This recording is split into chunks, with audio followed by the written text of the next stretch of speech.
It's all about Clash at the Castle. It's all about all of the news that's doing the rounds today. There's so many interviews and so much that's going on. It's a real busy time in the world of wrestling. So busy, I've not even been able to kind of catch up with everything, but I have watched the Triple H interview with Ariel Helwani, which I thought was very interesting. I've seen him on a couple of talk shows. I haven't had a chance to watch all of that run in. I don't know if you saw that. BT Sport are just absolutely pumping out content. So many little clips and things doing the rounds. There was a whole like social kind of media scrum type thing where they had access to the superstars. I saw like Cultaholic was there, Ariel Helwani was there, Gorilla Position was there. It's something they tend to do for like SummerSlam actually. And all this does is it just further cements the fact that this is a massive, massive show. You don't need me to tell you that this is a massive, massive show, but I am telling you that this is a massive, massive show. It's a really, really big deal. They're doing media scrums. They're doing, they're on TV here in the UK. We have a show on in the daytime, which is a bit like, what's that one that had Regis and Kathy Lee? It turned into, I can't remember what it turned into, Kelly and someone. We have a show that's very similar to that called This Morning, and it's been going for like, I don't know, must be 30 plus years. It's been on TV. Well, Triple H was on that show today here in the UK, and it was kind of interesting. The host, the presenter was freaking out because he's a big WWE fan, so he was freaking out. Triple H was trying to just kind of get across Clash at the Castle, how important it is, but the presenter was trying to constantly talk about great moments from the past and whatever they were dwelling about and talking about SummerSlam 92, of course. Triple H said something that was quite interesting on that. And what he said was, we're hoping to do this again. We're hoping to bring these kinds of spectacles back to the UK in the future. So heavily implying that this is not going to be a one-off. Certainly did not come out and say that they are definitely doing it again. Didn't come out and say it would be every year. Didn't come out and say really anything of note or significance or anything that had any weight to it. But it was implied, let's put it that way, it was implied that we could be seeing more of these kind of shows in the UK. I can't remember his exact wording, but it was somewhat along the lines of, I think it was that we hope to bring spectacles on this scale back to the UK in the near future. It was some wording along those lines because they were talking about the fact it had been 30 years and, would we have to wait another 30? And that was the answer that we got. So kind of not very committed, but something that will give UK wrestling fans a lot of hope. Hasib, hello. Have you heard the stuff on Gable Steveson? WWE have gone cold on him. Yeah, I've heard this. To be honest, there's a couple of things that have come out that are quite interesting. First of all, I heard that they weren't that keen on what they were seeing from his training, which could be absolutely true. I believe he's been training with Mr. Kennedy, and I don't know, maybe the reports they've been getting back have not been overwhelming. So I definitely can believe that. I can believe that the training, because if you are an amateur wrestler, it's very different to a professional wrestler. There's many crossovers, but there's things that you have to learn. And maybe his training is not going as well. I don't know. Maybe if he's got, I don't know, I'd have to think he's committed. Like, I was going to say maybe he's not as committed as what they would like to see, but I think he's someone that knows how to apply himself. He's one of the best amateur wrestlers the US has ever seen. You don't win a gold medal if you're lazy. So at the Olympics. So I don't think it's anything along those lines. I just think maybe it's taken him a while to like learn how to do it. And maybe the reports coming back are not glowing. So maybe there is some concern that's there. But it's funny. It's really funny if you read the article that's in the Observer. If you actually read that and then see what the news sites report, it's a different story. Like, they're saying that he's really cold, he doesn't want to use him, all this kind of, that is not what was said. That's not what was said. Like, they're saying that he doesn't feature on the current creative plans, right? Now, just because he doesn't feature on the current creative plans, that doesn't mean that they don't want to use him. It could mean they can't use him.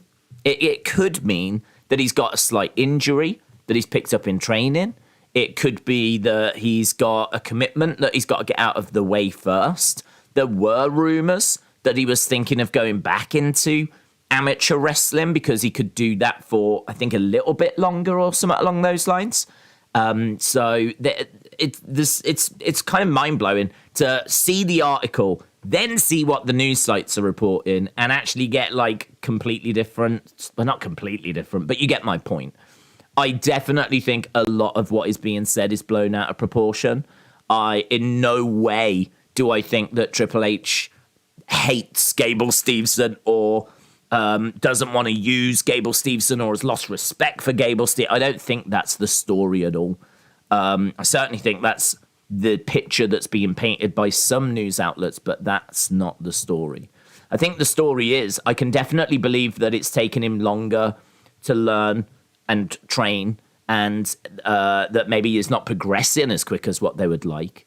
And as a result, is not in their creative plans. But a lot of what you're seeing is that it seems like he's on the verge of being cut, is a no-hoper, it's dead in the water, and all this kind of stuff. I just don't believe that's true, to be honest. Not if you read the original where all of these stories are based on. Sam said, interesting stuff. Ariel interviewed Liv and asked if she liked the finish, and she said she hated it. Sam, shout out to you, bud. I did see that interview, and to be honest, part of me feels sorry for her, and part of me, after watching it, wanted to get the belt off of her even more than I did before I saw that interview. So I had slightly conflicting feelings about that interview. It's a really interesting interview. She doesn't know how to answer the question, is like really the main takeaway. So there's talking about SummerSlam, and he's like, why do you think the fans booed you? And her answer is very good. She knows. She's like, because they don't see me as the rightful champion, and even admits I tapped out first. To be honest, we haven't heard her say those words. I don't know if she wanted to kind of be saying those kind of things, or if like she was just literally getting caught in a bit of a conversation, or what was happening. But I don't know. It didn't seem like she quite knew her stance on it, because I don't understand how like she can say and admit that she tapped out and come out and actually say those words, something which, she never acknowledged on TV. So, she's come out and actually said that. And also in the same interview said, but I don't care. I survived 2 arm bars, and I'm the first person to pin Ronda Rousey twice. And I am still and the way it came across was so heelish to me. She really came across like a heel. It was very much, but I don't think that was the intention. It was very much, I cheated, but referee's decision is final. I don't care. I've still got the belt. Which just strikes me as such a heel response. It's such a heel response. There's so many other like babyface ways that you can answer that question rather than answering it that way. So, this thing that she does, which I really don't like, and I think quite a few people, it rubs people the wrong way. This, I'm still your SmackDown Women's Champion. I'm your champion, whether you like it or not. Like, that's something people don't talk about. People are focused on like the booking and how the booking's wrong. No one's really talking about this attitude that she's got. That's like, I really don't like. It rubs me up the wrong way, but in a great heel way. In a great heel way. Oh my God! Bailey's got in a heel way that I think is would work. Like if you turned her heel, I think it would work really, really well. She's got this "I've got the belt, I don't care" kind of attitude, which I don't know. I just keep watching it. It's like, oh man, I so wanted to lose that belt. I see her as a heel. I see her as a heel, and I know she's not. And I know there's like, I read all the comments and people are like, that's my queen, that's my goat, and all this kind of stuff. And I'm like, oh man, I just so wanted to lose that belt. Because she's saying I tapped. She's basically standing there saying that she tapped, admitting that she tapped, saying that she doesn't care, saying that I'm still your SmackDown Women's Champion and all this kind of. It's like, I don't know that she meant to come across that way. I don't know. And then like they break the fourth wall. He's like, if you don't mind, can we break the fourth wall? What did you think about it? And after saying, I don't care, I'm your women's champion, yeah, blah, blah, blah, he goes, what did you think about our finish? Oh, I hated it. So, this is what I'm saying. Like, I don't think she quite knew how to answer it. She like tried to style it out, yeah. And then as soon as he pushed her and was like, "What do you think about?" Oh no, yeah, no, it was rubbish. I hated it. Oh God, yeah, no, it was rubbish. Yeah, horrible. I do. This is what I'm saying. I feel sorry for her. I know I might be coming across as very conflicted on this. I am in a way because I know she's a face. Yet she really hits me as a heel. I know it's not her fault, but her attitude rubs me the wrong way. Then she's like defending it. And as soon as we break the fourth wall and we ask her seriously, what do you think about it? She hates it.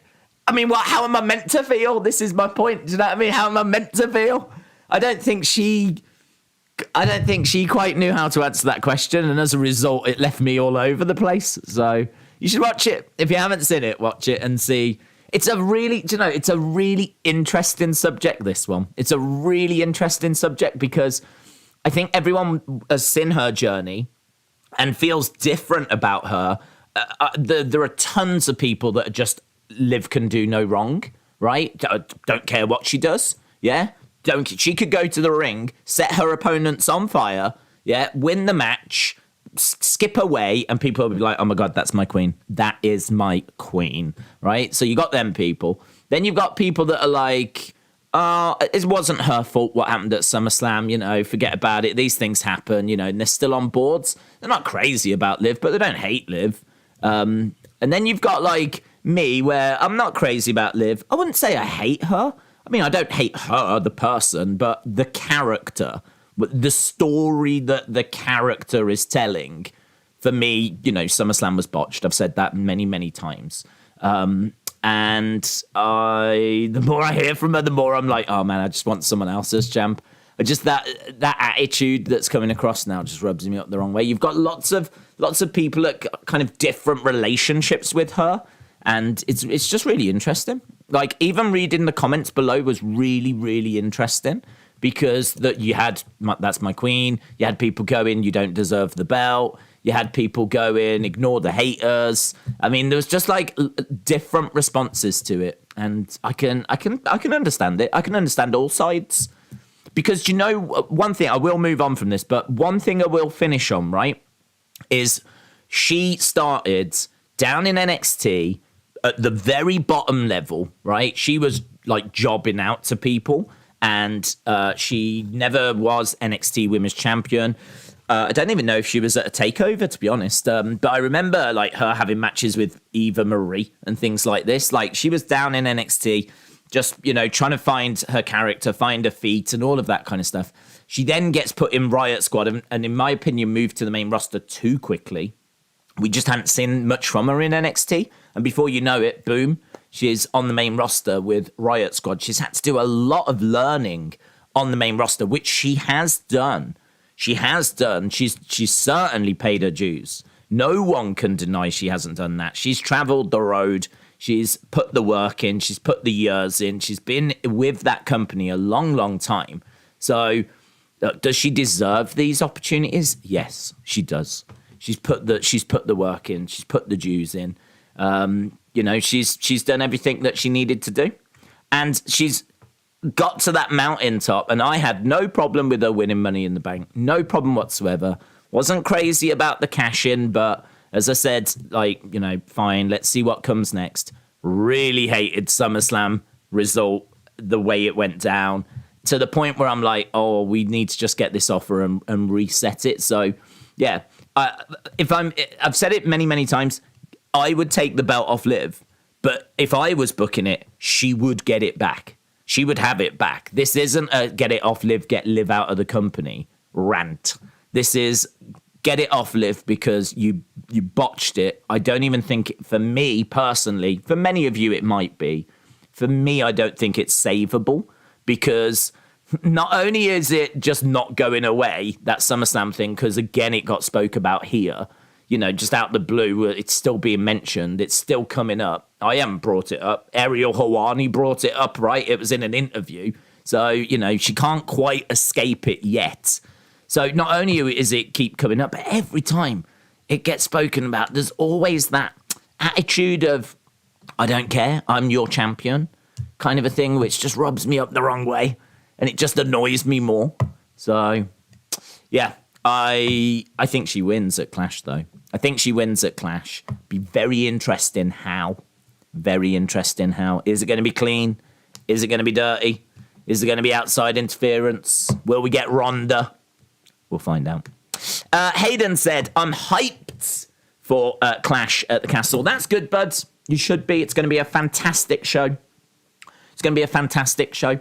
I think the card is slender, which I really like to see. It is not, because you could put more matches on, but why? Would be my response. Why? Why put more matches on? Why ram it full of clutter? Why not just build up 6 great matches that deserve to be on a pay-per-view? Because don't forget, some matches just do not deserve to be on a pay-per-view, right? I think all of these do.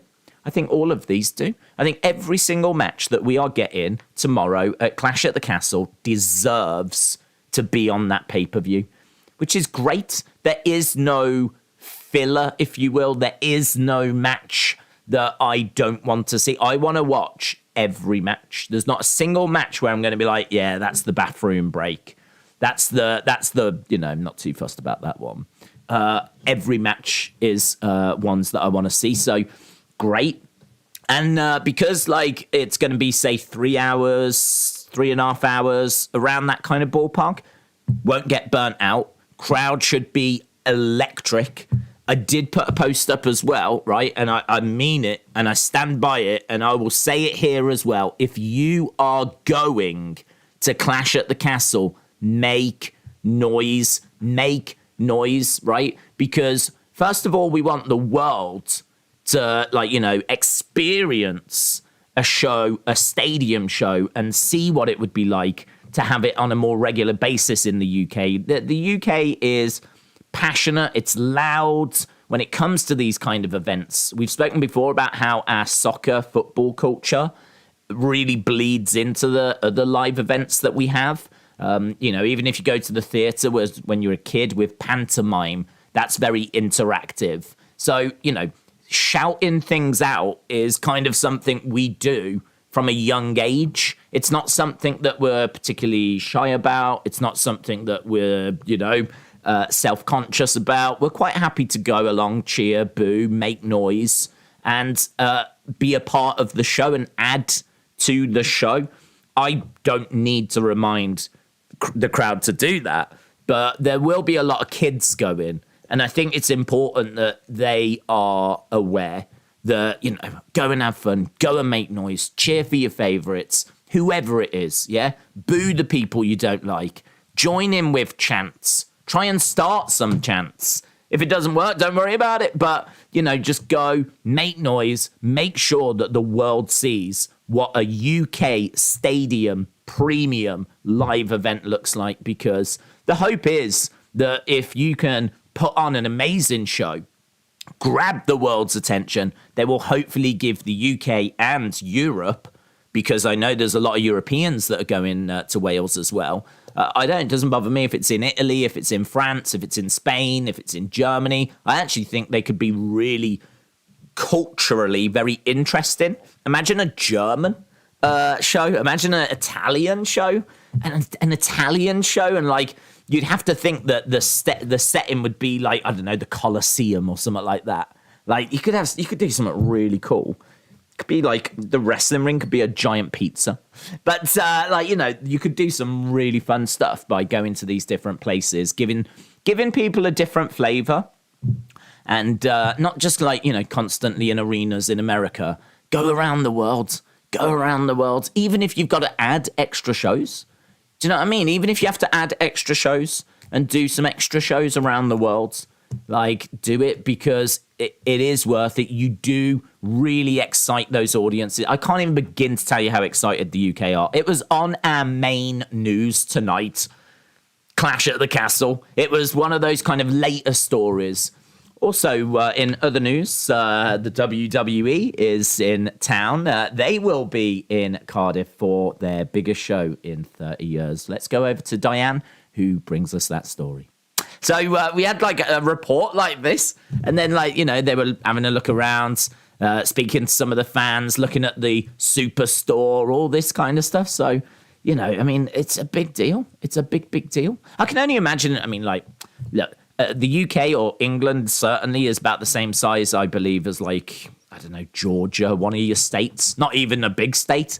It's like one of your states. I can imagine this is what it's like when WrestleMania rolls up into one of those kind of states, you know, and you've got the mayor speaking, and it's probably on the news, and, you know, the superstars go out onto the TV shows and go into the local schools, and, you know, it's very much that kind of vibe over here at the moment. It's just weird seeing Triple H on, like, daytime TV. So, yeah, it's cool. It's really cool. Talking of cool, Wrestling Jeebus. Wrestling Jeebus is very cool. Check him out on Twitter if you haven't already. The fact that Wrestling Days isn't front row for Clash at the Castle is a disgrace. The biggest UK celeb in history and not even showcased. Have a great show. Wrestling Jeebus, shout out to you, my friend. I actually said, though, you won't know this, but I did get an invitation to be on the front row.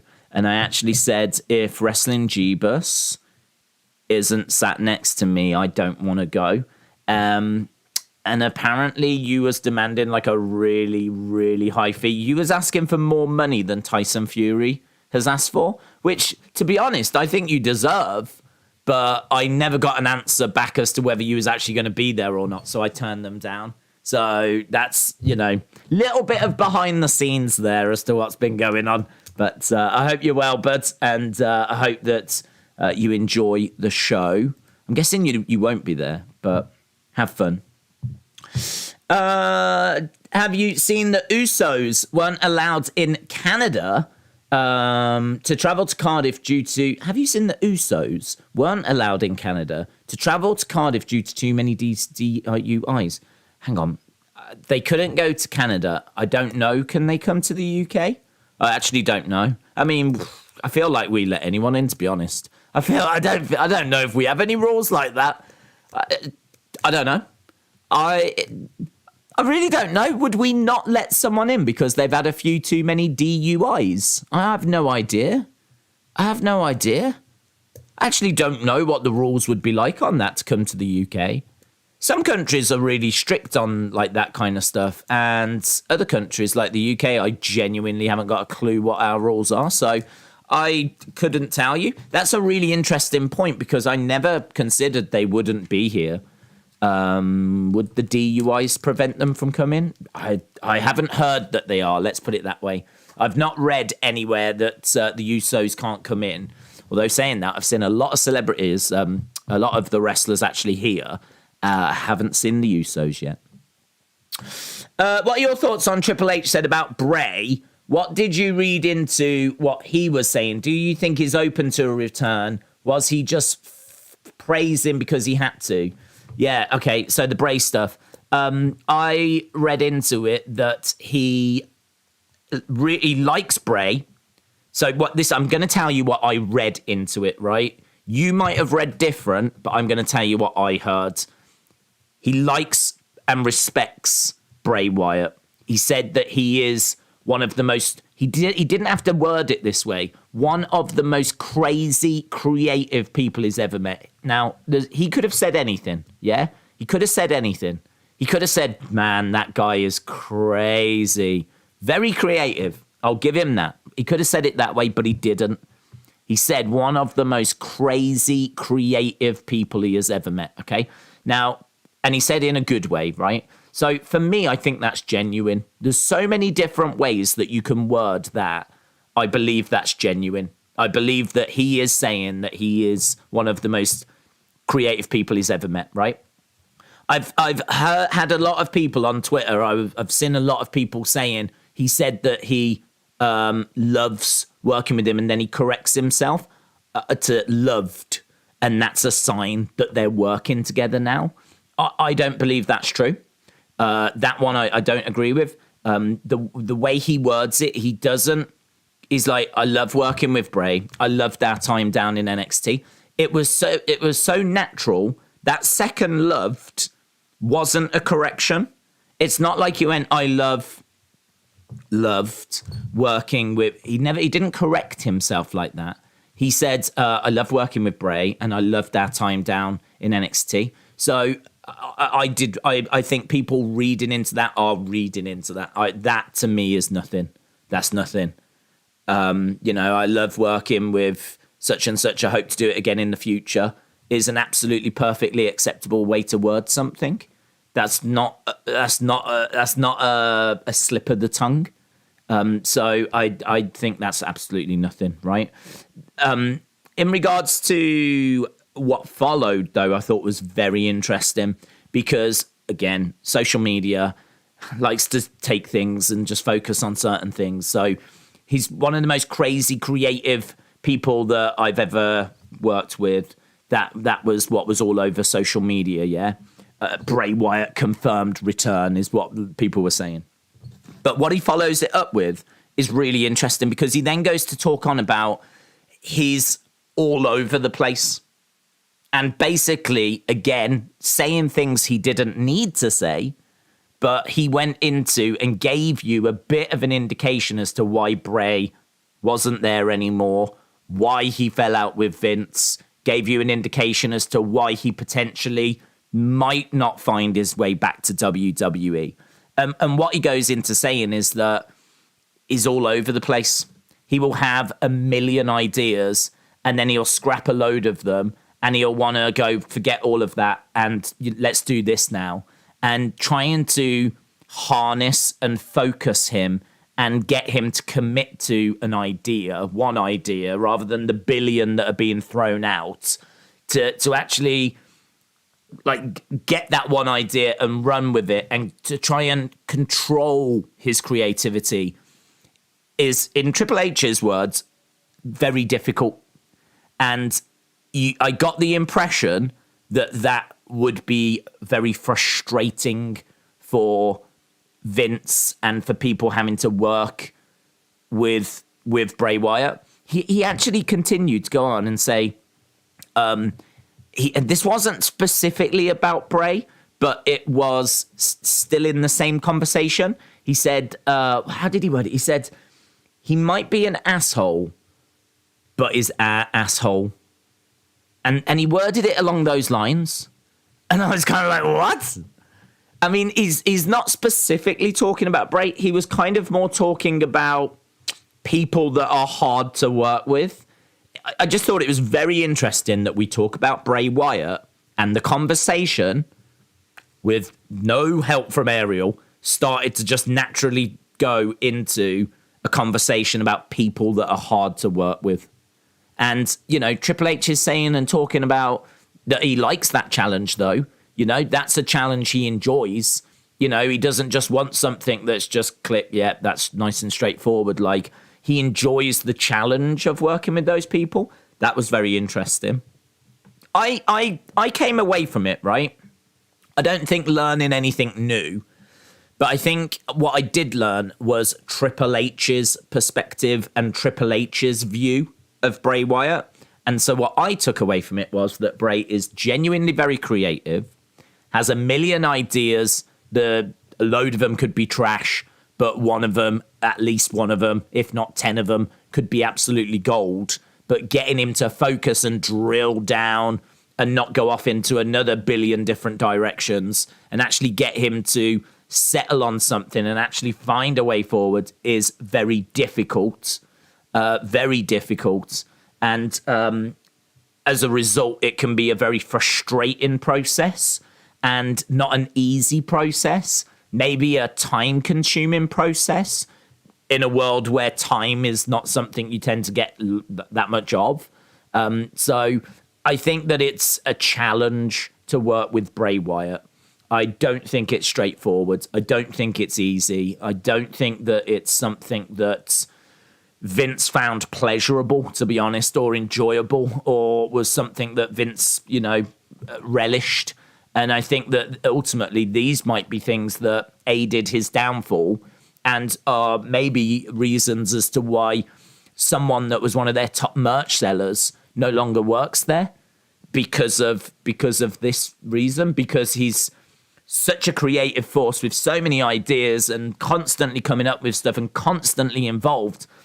Actually controlling all of that is very, very difficult. I don't know. There's a lot of superstars that are just, okay, I'll do whatever you need, boss. And I don't think that's Bray Wyatt. If you put yourself in Vince's shoes, you're Vince. Yeah. You've got someone that you got loads of people that are like, yes, boss, no boss, 3 bags full, boss. Lovely. Go do that. Yep. You go do that. I need you to do this. Yep. You could do it that way if you want. All right, go do that. And then you've got Bray Wyatt, right? I need you to do this. Well, I don't want to do that because I think this way's better. Okay, but if we go that way, that's going to have a problem with this. Okay, so how about if we do this instead? Yeah, we could do that, but then that's not going to tie in with next week. And that's not going to tie in with what I want to do with Braun long term. Okay, so we can change this and we can do that. Do you see what I mean? Yes, boss. Yes, boss. Yes, boss. Flipping long conversation every single day of my life. And these are the things that could be the reason as to why Bray's not there anymore. And also could be barriers as to why Triple H has really got to think about, is it worth, let me look at the pros, let me look at the cons, what is the right way forward here? What is the right way forward? Because their ratings are right now higher than they've been in about 2 years. Bray Wyatt obviously was a good merch seller, but I would argue, from what I'm hearing, the Lily doll is just smashing it. So, it's not as if they haven't got merch sellers. The point is, Bray definitely brings good things, definitely. But they're not things that they don't have in the company already. They have merch sellers. They have needle movers. They have people that can do all this stuff. And under Triple H, you'd have to think he's going to unlock even more potential for people. He's going to help people even more achieve heights they haven't been to, He will make Finn Balor hopefully better than Finn Balor's ever been under Vince. He will help to make, Johnny Gargano a massive star. He will help to make Drew McIntyre not just a crazy man with a sword. So, I think that you've got to weigh up the pros and the cons. Now, for a lot of fans, they're like, no, there was nothing as good as Bray. I want Bray back. And to be honest, I can see him coming back. I think he does come back. I think he will come back. I don't think it's Clash. I don't think it's Clash. But I can see it coming back. There was nothing I heard that made me go, he hates him, he doesn't want him, or anything like that. But what I did get was enough of an impression that working with Bray is frustrating, it's difficult, it's time consuming, it's a challenge, but it's something that does reward you if you could manage it. If you can manage it, you will get the reward from it, but it's just a process to get the reward from it. A process that eventually Vince lost patience with. So, yeah, I thought it was very, very interesting to answer your question. I thought it was very interesting. Nothing really that I didn't already suspect or know, but hearing Triple H's side and from Triple H's mouth, you kind of go, that's interesting. But nothing that made me think, no, he hates him. Nothing that made me think, oh, there's no way back. Triple H has always been about finding ways back. I mean, Triple H brought Bruno back into the fold. He brought the Ultimate Warrior back into the fold. Triple H has always been about bringing people back. Look at Cody. Cody Rhodes took shots at Triple H directly. First person to go and see him when he was on his coach was Triple H. So Triple H doesn't bear grudges, and likes if there's talent there and he can work with it, he wants it. So I think Bray comes back. I expect Bray to come back. I just can't tell you when. That's all. Big Time Baxter said, did you hear Raj Giri report on Malakai asking for his release? It was later backed up by PW Insider. He's dealing with mental health and personal struggles, but is stuck in a 5-year deal. Yeah, I don't know. I don't know what to say to this one, to be honest, because I'm very much a believer that if you've got a contract, you honour your contract. So that might not be something people like to hear, but I just think that we expect WWE to honour contracts. WWE were wrong to let wrestlers go and to fire them when they had contracts. They should have seen the contracts out, and that is something that I praise Tony Khan for. He sees contracts out. If he's got someone that he can't use, he doesn't just cut them. He sees the contract out first, right? I respect that, but that works both ways. That is a commitment that Tony Khan makes. Tony Khan says, I am going to honor this contract because I signed it. And, you know, when we signed it, I was happy to sign it. I was happy to tell you that you was going to be here for this time, for this money. Just because that's changed now, I'm not going to cut you because of budget cuts, yeah? I'm going to honor it. So I applaud that. Well done, Mr. Tony Khan, and boo WWE for cutting people when they've got a contract. But that works both ways. That is not a one-way street. You can't have that mentality and think contracts are really important and they should be honored. But then on the other side, when it's one of the talents and they want out of their contract, I'm afraid it's the same situation. Contracts need to be honored. Now, if he's got mental health struggles, what I would say is, rather than cutting his contract, he needs help with that. He needs help. And, you know, he should be given time away. HR can deal with that. Give him time away to help deal with his mental health and, you know, kind of take it down those roads. I don't think that, when you sign a contract, it's a gamble, yeah? When you sign a contract, you are basically looking at the next 3-5 years, yeah? And you're looking at your situation and you are saying, I am going to commit to this place. I am going to work here. This is where I want to work, right? No one's making you sign that contract. You're signing that contract. So all the terms are there. If you want certain guarantees in that contract, that is up to you to negotiate them and get them in the contract. So if you want to be guaranteed that you're going to feature on Dynamite every week, you need to negotiate and get that in the contract. I don't know that you'll get it in there, but if it's not in there, you need to know there's a chance you won't be on TV every week. You need to know that unless it's in the contract, that might not go your way. So the bottom line is this. You've sat there. You've looked at what they've offered. You've looked at the money. You've looked at the terms. You've negotiated. You've got to the point where it's you either sign it or you don't sign it. My opinion is once you've signed it, that's it. I mean, that's it. You've agreed. And Malakai agreed. Just because the situation has changed over at WWE and the grass looks a little bit greener, you signed it. I'm sorry, you signed it. Maybe he shouldn't have signed it for so long. Maybe he should have signed it for a year. Perhaps he could have signed it for 1 year and said, in a year's time, we'll look to do another year extension. Or maybe Tony could have said, no, but I can do 2 years. So then he's only locked in for 2 years. No, I mean, to my knowledge, no one made him sign a contract for 5 years. Who made him sign a contract for 5 years?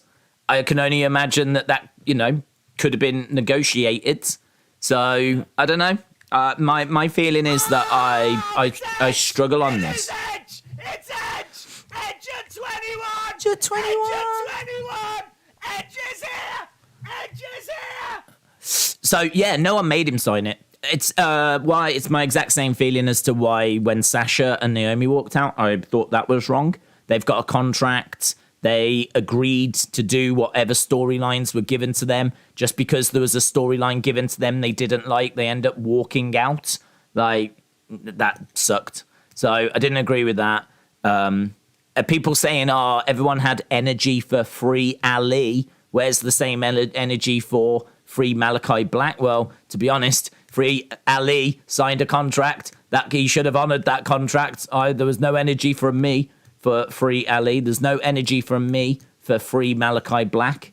It works both ways. It's as simple as that. It might not be a popular answer, but that's honestly how I feel. It works both ways. We want the companies to honour contracts, and rightfully so, but equally, the talent should honour contracts. The only thing I would say is mental health obviously is very important and is an illness. And in many ways, you can look at poor mental health as being the same as breaking an arm, breaking a leg. Like, you can't function if your mental health is at such a low level that you are really struggling. It's like having a proper physical injury. It might be a mental one, but it's still the same in my opinion. So he needs help for that. He needs treatment for that. The same as if he was out with a broken arm or a broken leg. So the mental health thing, get him help. And, it's going to be a process. What I would say is he needs working with. This shouldn't be tough, right? It shouldn't be tough. But what it should be is, listen, we need to find a way of making this work. Like, how do we make this work? How do we improve your mental health? What treatment can we get? What is it that you don't like, or what are you unhappy with? Like, sit down and talk to him and work with him and make it work and try and find compromise and try and find a way forwards. I mean, look at Ali right now. For example, Ali is still with WWE. He might still want out, but he is at least being used on TV every now and again. He's not just sat in catering anymore. There feels like there was a bit of movement there. And all the time that he's working, his contract's going down. If he doesn't want to re-sign, that's absolutely fine, isn't it? Now he can go off to other companies. So the Ali situation, I don't want to say it worked out great. Maybe it didn't, but it got a compromise. We found a way forwards. And so I'm sure we can do the same with Malakai Black as well. Going Ghost, shout out to you, said, Days, appreciate the support, dudes. Days, there have been many superstars who were hard to work with, but they were needle movers and they stayed. You would have thought that Vince knew that and dealt with Bray. I think there's more to this. The people that are hard to move, that were needle movers and they stayed, you would have thought Vince knew. To be honest, I don't think Bray is the needle mover that people think he is. Bray gave people, and not everybody, but certainly if you read like social media, then, oh my God, he was the biggest star ever, right? But he wasn't, was he? He's not Roman Reigns. He's not John Cena. He's not Stone Cold Steve Austin. He's not The Rock. He's not Hulk Hogan. Like, he's not that level. And you can say, quite rightfully, yeah, but he was never booked at that level. He was never allowed to be at that level. And I would say, fair play. Yep, I agree. But he's still not that level, is he? Whatever the reason, he was still not that level. And, I mean, I don't think he main evented a single WrestleMania, not one. He was champion at one, but I don't think it didn't close the show. Bray Randy for the title didn't close the show. And then obviously Bray Randy at 37 didn't close the show. He faced Undertaker. That was WrestleMania 31, didn't close the show. He faced John Cena. Firefly, even the Firefly Funhouse match, I don't believe closed the show, did it? We still did a match after that at WrestleMania 36. So one of their big stars. Absolutely one of their big stars. A merch seller. But no one can really, because no one I know has got the numbers, no one can tell me what his merch sales were like. No one can tell me. He might have been like their top merch seller, but even if he was, by how much? By how much? What are the numbers? His YouTube videos, how much difference was there between his segments and other people's segments? The ratings. Anyone know what his ratings were like for his TV segments? I don't. But I don't believe or have never heard that they've been anything exceptional. I believe that they would be good. I genuinely think that he is someone that is a positive, yeah? I think that's undeniable. He's a positive. He's a creative force. He's someone that really captured people's imagination with his Funhouse and The Fiend and everything he was doing. And I think as well, the fact that there's nothing else in WWE that's like that, you may be the demon a little, but certainly nothing on the scale of what Bray was doing, makes it very special and makes it stand out to people. And where you've got nothing else like it, there feels now like there's a void. So people obviously want him back to fill that void. And I understand that. But I think the truth of the matter is he was difficult to work with. And I think that the numbers that he generated just maybe did not warrant how difficult he was to work with. The people that Vince has tolerated before that have been difficult have been people like the Ultimate Warrior, who went on to main event WrestleMania 6 and have is one of the biggest superstars in WWE history. He was difficult to work with. But Vince knew that he was money and so kept bringing him back. Vince doesn't feel that way about Bray, seemingly, because whilst Vince was there, he was not coming back. He was not coming back. I think we can agree that now, because if there was plans to bring him back, I'm sure we would have seen it show itself by now. But everything I've heard is that Vince just didn't want to work with him, couldn't work with him. And so I think whilst Vince was there, it was going to be a struggle for Bray to return. I think he would have eventually, even under Vince, because there are positives. But how much of a needle mover is he? How much impact did he have? I can't answer that question for you, right? The only thing I can say is that I never saw any reports saying that Bray's segments were crazy, that Bray was like one of their biggest stars. I did see reports that he was their top merch seller at times, but I don't even think he was the top merch seller all the time.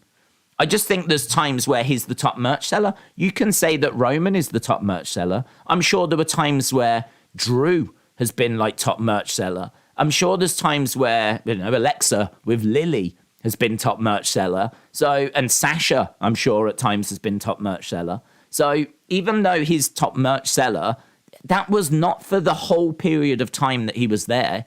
It's only going to be certain peaks and whatever. But then other people would have had times where they were at the top. So this is the point, isn't it? Like Vince has those numbers, knows how much impact he has, knows how much it costs to have him, knows how much work it takes to work with him, and came up with the decision, it's better for me and it's better for WWE to not have this guy around.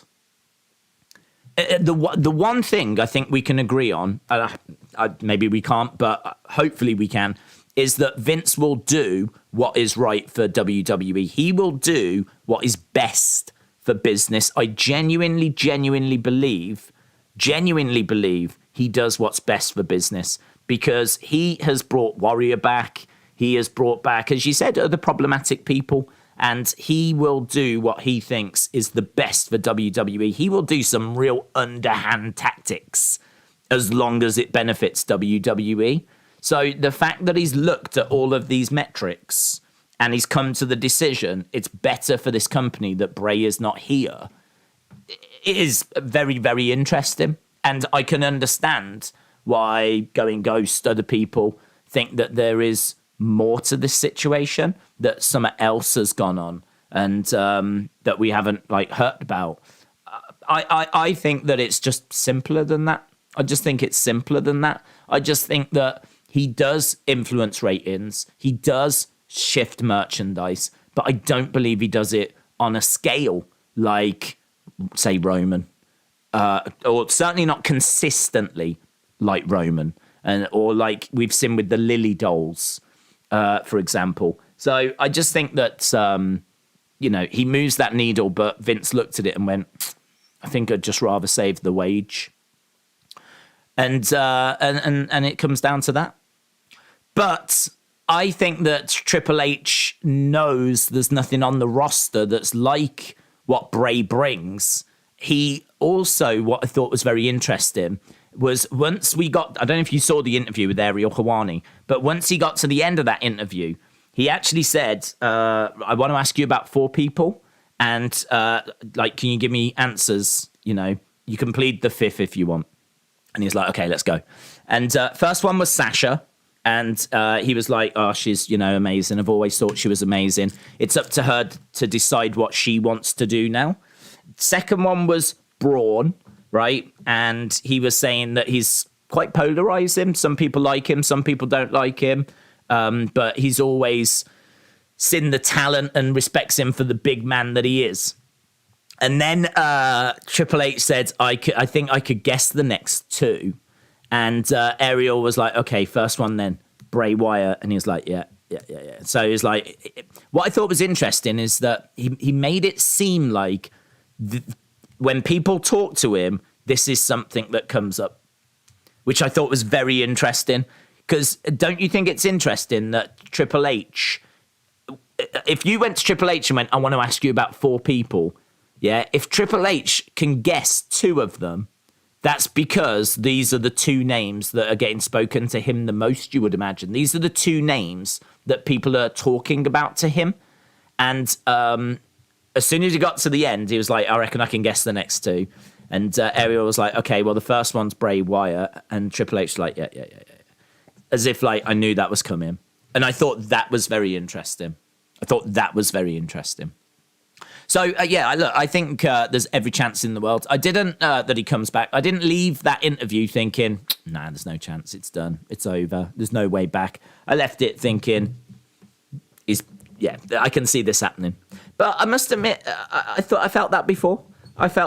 We've spoke about it before. I think that we are going to see him return. And I honestly, I have no problem with him returning. I've got no issue whatsoever with Bray coming back. It's something that people want. I just hope that it is done in a really good way and it's dealt with in a really, really good way. And it's something that can work for everyone. So, Going Ghost, shout out to you, buds. Let's try and get to how long we got. 7 minutes. How many minutes remaining until SmackDown starts? 7 minutes. Almighty Kingslayer said, I can see Roman winning tomorrow.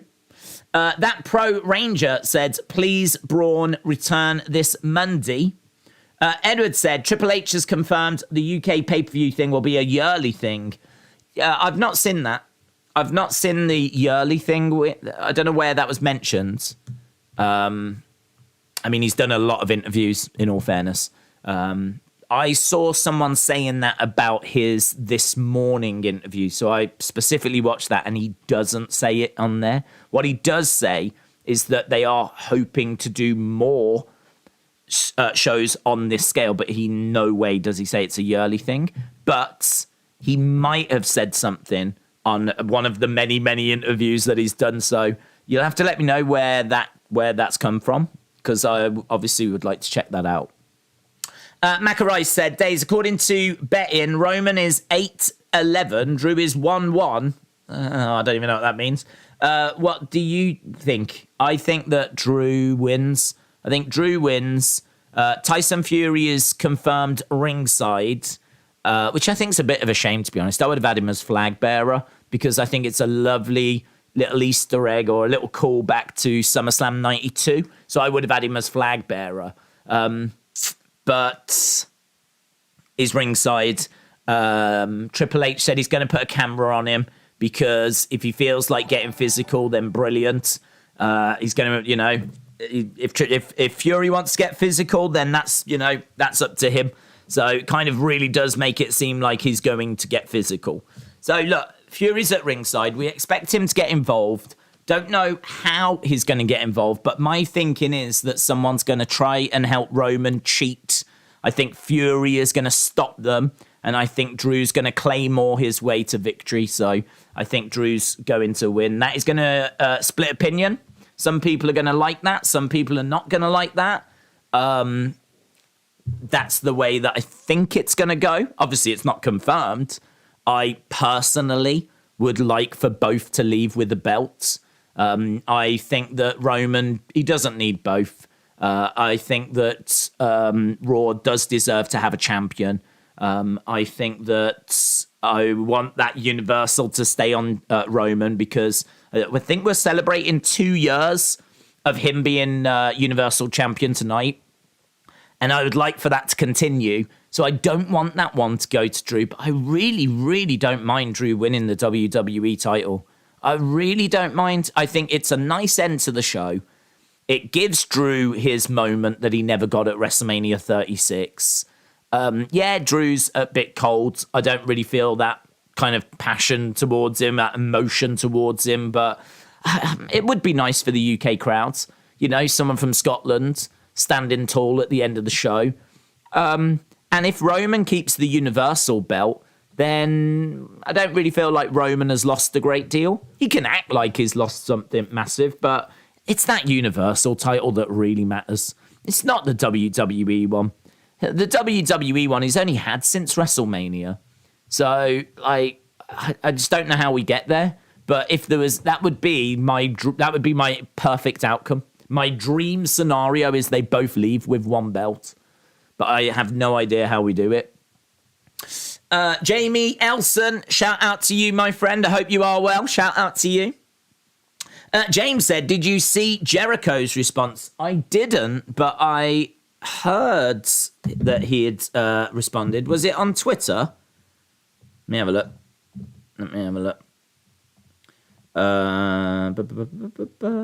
Jericho. I am Jericho.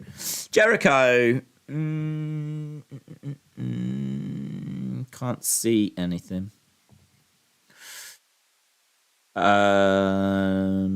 He responded quick, didn't he? Fozzy's tour 7 hours ago. It's a legit question. I can't see anything on Twitter unless it's like a little video that you've got to watch. No, what did he say? You have to let me know.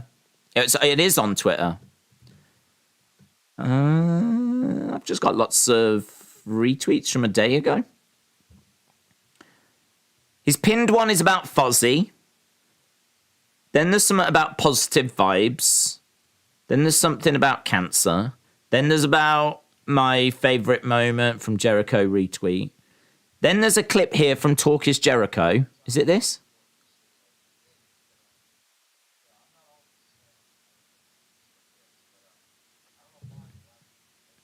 No, I don't know what that was. That's some kind of interview with someone.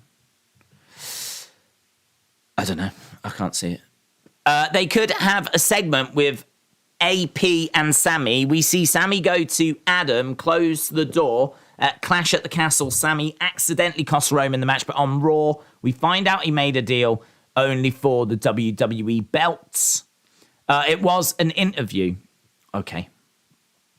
Have you seen the stage for Clash? How'd you feel about it?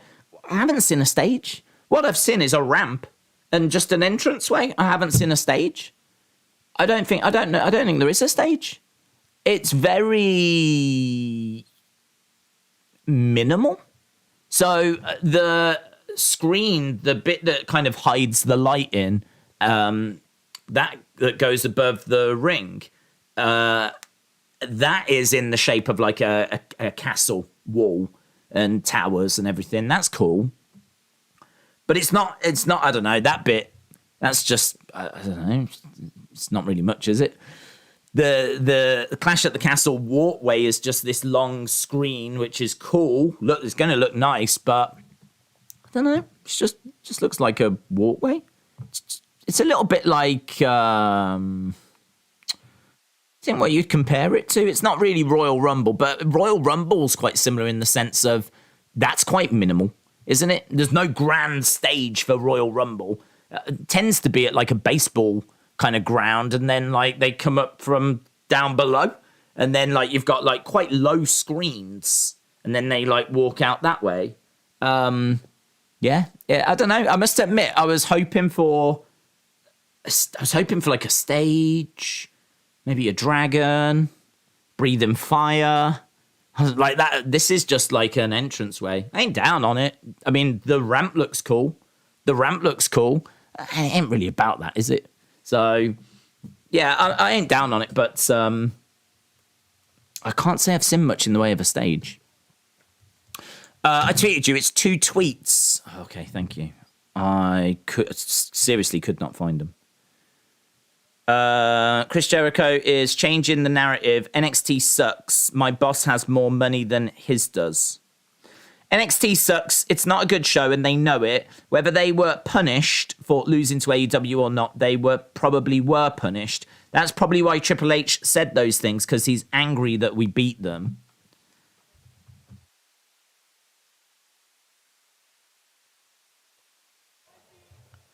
I think he's an idiot. I think that's a stupid thing to say. At no point have I ever thought that Triple H was punished. This narrative that's out there. Okay, we are starting. What is going on? This is strange, isn't it? We've got like weird. Okay, so we've got Viking Raiders. Just a really weird, like, intro to the show. So this is, a Viking rules match. We've got Shields on the edge of the ring. This feels very Vince McMahon. Right, we've got...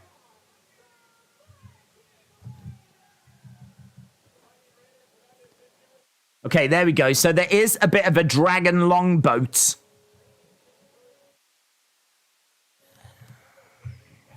Weird. This is weird.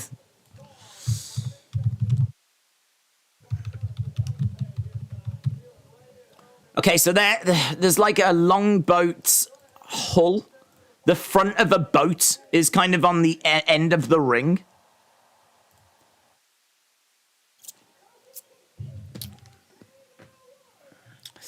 Corny, go home. Yeah, I mean, I don't know how many people are going to tune into this one, to be honest, because there's spoilers out there for this. But, I'm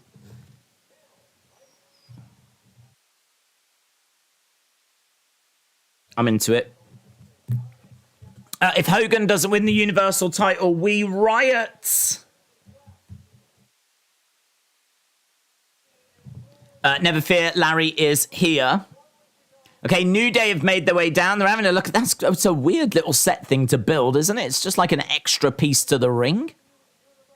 How strange. They've tried to turn the ring into a Viking boat. How strange. It's like an extra platform that's been added to the ring. I seriously can't remember them ever doing anything like that. I also feel, I thought those shields were going to fall off, but they're actually attached to the ropes. That's strange as well. I never heard about any of this. Viking Raiders have got shields. They totally miss with them, though. Delwyn, hello, buds. Right, we are underway. We've got flags in each corners. We've got shields that have already fallen off. I thought they would fall off, but then I saw they were attached, but a couple have already fallen off. Drop kick. Strange. Just strange. Triple H is doing a wonderful job of filling in the shoes for Vince. It's an honor to be living color experiencing this time of wrestling. Right, New Day are stomping away at the Viking Raiders. Drop kick in the corner. Delwyn, hello. Delwyn says, evening days. I'm currently at Cardiff right now, staying at the Future Inn Hotel. I listened to the interview between Ariel Helwani and Triple H, and it was tremendous. Highly recommended. Clash at the Castle is going to be electrifying. I hope so. I believe it will. New Day come crashing down. Over the top goes New Day crashing down onto the Viking Raiders. Into the Shields. Goes Ivar, and again. Oh, that one shield just broke, just snapped. Eric trying to use the shield and smash it into the New Day. Still down on the outside. I hope so, dude. I hope so. I hope the crowd are going to bring it. I believe they will. I believe they will. Just really want it to be a riot, man. Drop kick into a shield. That shield going into, I think it was Eric. You don't quite know sometimes with kids. With kids, they can, just like cheer and sometimes not join in with chants or, I don't know. I think there's going to be quite a young audience there. I'm not sure why. I just think there'll be quite a young audience. Which is absolutely fine. And, they'll make some noise, absolutely. But I'm hoping that it just really comes across well on TV. I really want the world to enjoy Clash at the Castle. I want it to be seen as this great success. Mainly because, SummerSlam 92, I believe, was a success from that point of view. But we didn't have the network then. So it aired at a certain time. We didn't have the ability for, catch up and things like this. So in that world, we were just always going to struggle because of the time difference. The time difference is a problem. It's a big problem. America is the main market. Of course it is. So you've got to always look to cater to that American market. Now, I think it's we're 5 hours ahead of the East Coast. I think we're about 8 hours ahead of the West Coast. So if something was to start at 6 o'clock here, it's starting at 10 o'clock in the morning on the West Coast. Which, look, I don't think that's the biggest problem in the world. But, if you, back in the day, didn't have catch-up abilities or couldn't join a show, say, half an hour in and rewind it back and stuff like this, you literally had to watch it when it happened and then wait for the encore. And that's how it used to work. You used to have to watch it live, and then once that was done, they would do an encore, but that encore might be a few hours later. There was no ability to find the show and watch it whenever you wanted. That was not a thing, right? Unless you had recorded it, of course, on a video VHS tape. If you'd recorded it on a video cassette tape, then you could watch it when you wanted. But in all fairness, some of those pay-per-view shows, I don't even think you could record them. I think there was some encryption or something. But by and large, I think with WWE ones you could. It was, you had to watch it at the time. So now we live in a world with the network. I think this is a kind of show that should be able to work. And hopefully we can get on a more regular basis. I really hope the viewing figures reflect that. I really hope people tune into it. I hope people enjoy it. And in order for people to enjoy it, you need the crowd. The crowd has got to make noise. The crowd has got to be part of the show. Not take over the show, but bring that energy, bring that enthusiasm, make noise, start chant. I really hope we get a British Bulldog chant, man. I want a British Bulldog chant. British Bulldog. British Bulldog. Do you know what I was thinking? You could do a British Bulldog Dynamite. British Bulldog Dynamite. And I know people might be like, oh, they're chanting for AEW Dynamite. Oh, yeah. But it's Dynamite Kid. Dynamite Kids. Yeah. British Bulldog Dynamite. British Bulldog Dynamite. Yes. Get that going. Get that going. I also suggested a We Want Mania chant. Why not? People don't realise many of us have never had this platform. Never had this platform. That the crowd could chant for whatever. Do you know what I mean? P done, P done, P done, Pete Dunne, Pete Dunne, Pete Dunne. Ladies and gentlemen, Butch, boo! Pete Dunne, Pete Dunne, Pete Dunne. That's what the crowd should be doing. The crowd need to make their voices heard, man. All the time that I have been a wrestling fan, I have never had this platform as a UK wrestling fan. Never had a stadium show in the UK. That changes tomorrow. It's crazy, isn't it? That's why I'm saying, like, people that are going don't think they realise how important their attendance is going to be. I really hope they make themselves heard. I really hope they make themselves heard. Because that crowd could we are back to the action. Crossbody there by Ivar as Xavier is in the crowd. That crowd could be chanting anything it wants, man. Anything it wants.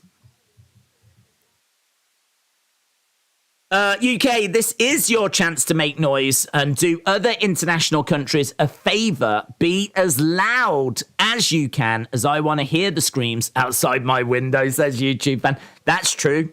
That's true. Doing it for the UK, definitely, but doing it for Europe and doing it for other international countries, I think is a really interesting way of looking at it. I really agree with that, because I think that if you can show that the fan base is just as loud, just as passionate, and can deliver a show just as entertaining as any SummerSlam, any WrestleMania, and hopefully the viewing figures reflect it. That's going to be key. As much as we're like talking to people that are going to be there to make noise, we need all wrestling fans to tune into this, because we've got a job to do as well. Our job is to show that international shows can work and that people want to watch them. You know, Triple H has always said, well, he hasn't always said, but he has said that SummerSlam 92 was not a success. I don't care what he's telling you now, right? I don't care what he's telling you now. He went on record to say that SummerSlam 92 was not a success. Nothing to do with the crowd that was there, but everything to do with the fact that I think the viewers just didn't tune into it, or it just didn't get watched at the time on the level they were hoping for. And he said that he finds it funny that everyone talks about how great SummerSlam was when it was not a success. Google, feel free to Google that. He 100% said that. And actually, he said it in recent times, a couple of years ago, I think, past few years. So that explains as to why they've not been back, but there's a big opportunity now to show that they should have. Right, we've gone under the ring. We've grabbed a hammer. This is a mallet. It's a pink and gold New Day mallet. He comes crashing down. He smashes him on the head with it. 1, 2, shoulder up. I'm pretty sure if you come down off the top rope with a mallet and you crash someone on the head with it, they absolutely should not be kicking out. That mallet exploded, though, so I don't know what it was made of. Plastic, maybe?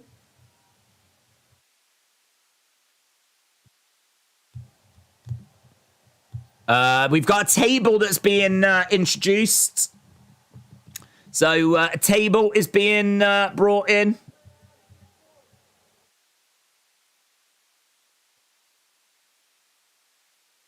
So they've been fighting in the crowds. We've had a mallet introduced. Now we've got tables. Oh, it's all happening.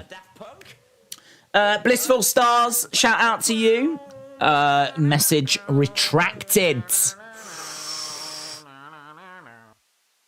Wow, confidential stuff, just like in Donald Trump's house. Emmanuel said, do you believe some international countries are more passionate about WWE or sports than the states in the USA? No, I think the USA is wonderfully passionate. I think that the goal for us in the UK is to put on the best show. We need a show that's unmissable. Clash at the Castle has got to be unmissable. It's got to be a show that people tune into, or if they didn't tune into, realize I should have watched that. I should have watched that. And then hopefully if we get them back, they will tune in the next time. How do you achieve that? Obviously, the booking is going to be really important, and what actually happens on the show is really important, but that's out of our control. That's out of our control. There's nothing we can do about that. All we can do is what we can influence. And what we can influence as fans is we can make noise. We can make noise. We can cheer. We can shout. We can chant. We can be electrifying. We can, put on a show that's as noisy as anything you've seen this year, that's as raucous as anything you've seen this year, that regardless of what happening feels like, oh my God, this crowd, you needed to watch that show. You need to watch that show. Like, that's all we can control. That's all we can control. So, no, in no way do I think that would mean we were more passionate. I think, you can be passionate about something, but just not vocal. I think, there's Japanese fans that are very passionate about wrestling, but they tend to be quite quiet. A lot of Japanese fans aren't screaming and shouting and chanting. You don't tend to get too many chants and things at Japanese shows. It's just a different way that they view the products. They're still passionate about it, but I think what we're very good at here in the UK is showing that passion, expressing that passion. And I just hope that we can play our part. That's what it comes down to. I just hope that we can play our part. And, it's just a reminder to people that are going that you are part of the show. We've said it many times, haven't we? Many, many times. The crowd is part of the show. How many times have we sat here and said, this crowd's rubbish? This crowd's dead. Like, the crowd aren't doing anything. And, the crowd make a big difference. We know that.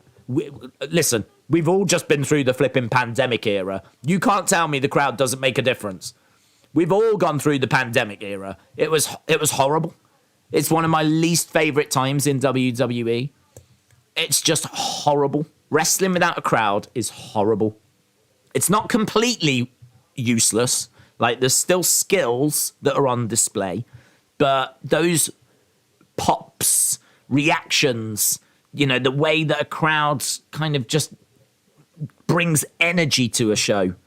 Even superstars that draw off that, it just raises their games as well. I think, if you're a superstar and you walk out and the crowd are there and that adrenaline is pumping, that goes into your performance. If you come out, there's no one there apart from some cameras, maybe you just don't get hit with that adrenaline as much, and then maybe that lack of adrenaline then shows in your performance. Either way, there was not a ton of great matches. There was not a ton of great moments. It was flat. They were having to use fake crowd noises. It was just not good. So the crowd is so important. So important. And it's, as we said, one of the only things that we can control.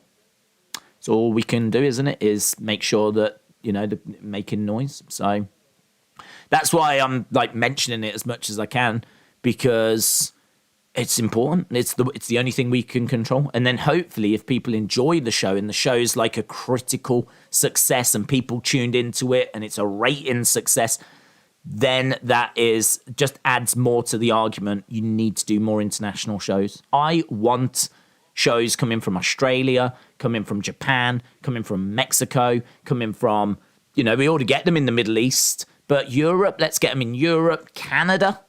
I don't know when we were last in Canada for a pay-per-view. Obviously, we were there for Raw, SmackDown, whatever, but you just get different flavors from different parts of the world. And we've had to wait 30 years for you to experience the UK flavor, and you'll experience it tomorrow. And I just don't want it to let people down. I don't want it to be flat and drab and dull and boring. And I don't think it will be. But no, it's not about who's more passionate. It's just about making sure we represent ourselves right. Right, we're back 20 minutes into the show. We're still underway with this. Emanuela, shout out to you. It's a good question. Great question.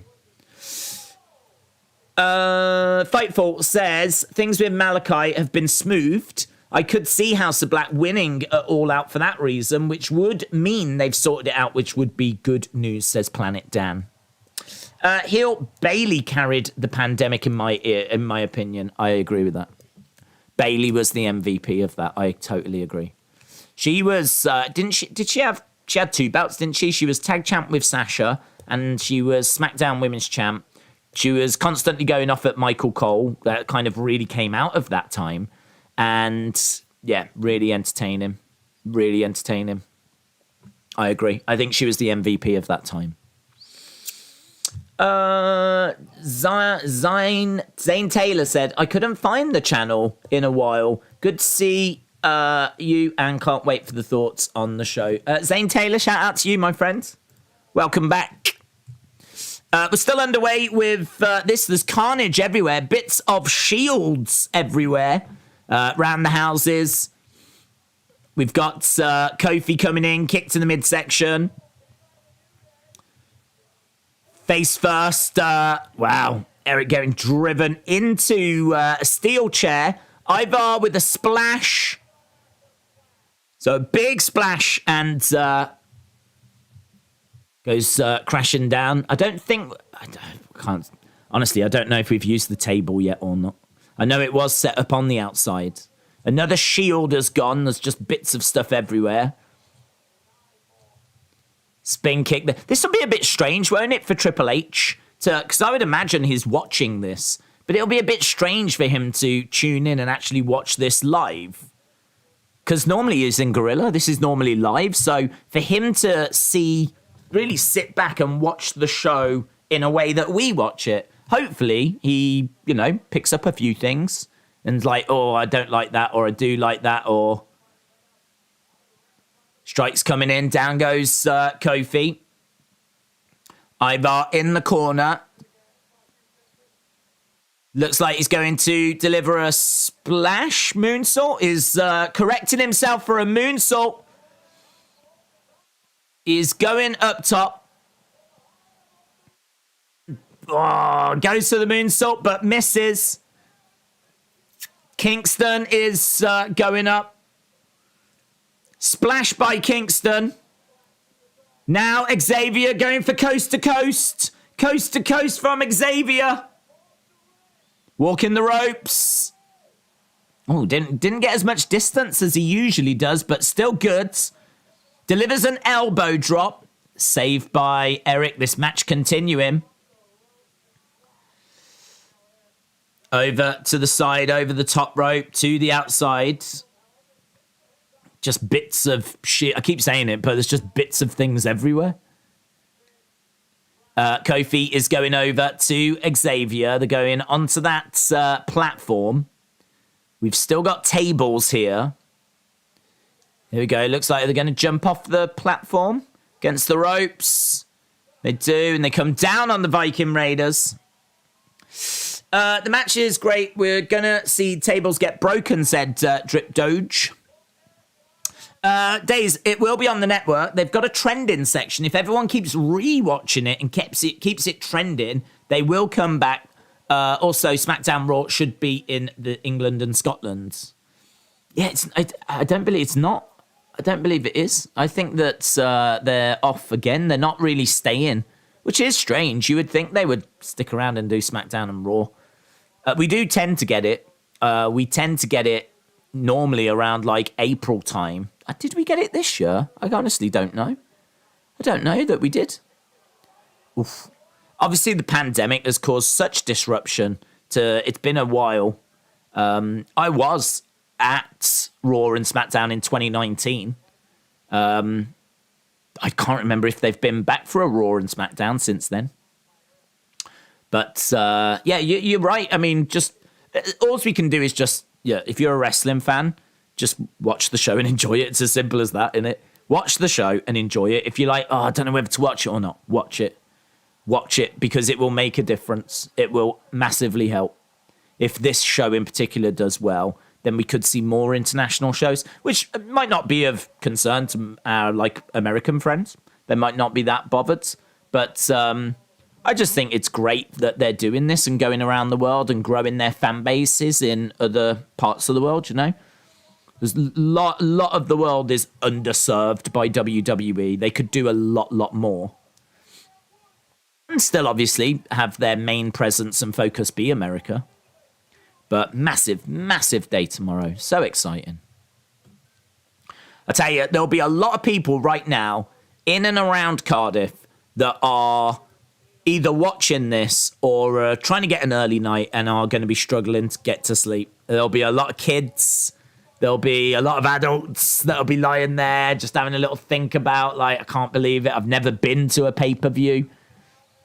So there'll be a lot of excitement.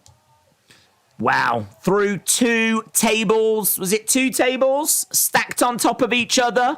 Goes Xavier.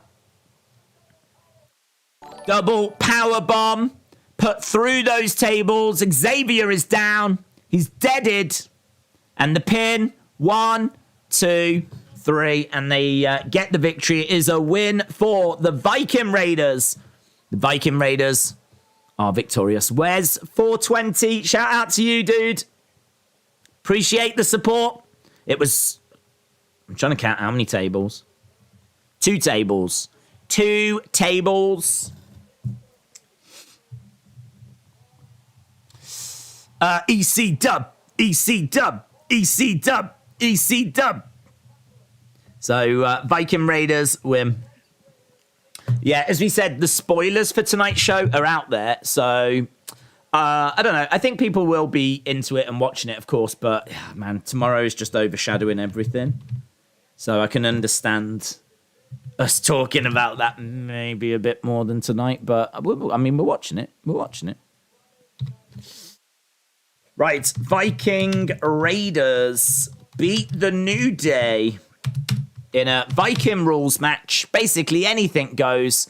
Had a weird little platform at the front of the ring and had shields on the edge of the ring. Those shields constantly getting broken and falling off. Wasn't a problem. Match was all right. Match was all right. It was what it was, you know, no holds barred street fight type thing.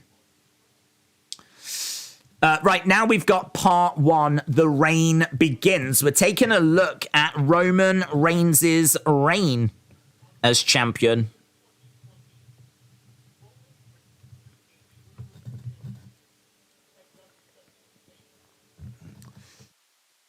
So we're just seeing Roman winning the title, and then some of his defenses that he's had. Cena, Goldberg, Brock.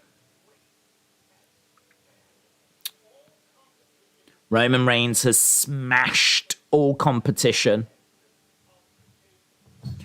People that are going to spoil this show will be banned or timed out, depending on how I feel, says Sonny. Hello, Sonny. DB Mikey said, I'm going to be at Clash. Can't wait. It's my first WWE pay-per-view in 31 years. Oh, what was your last one? What was your last one?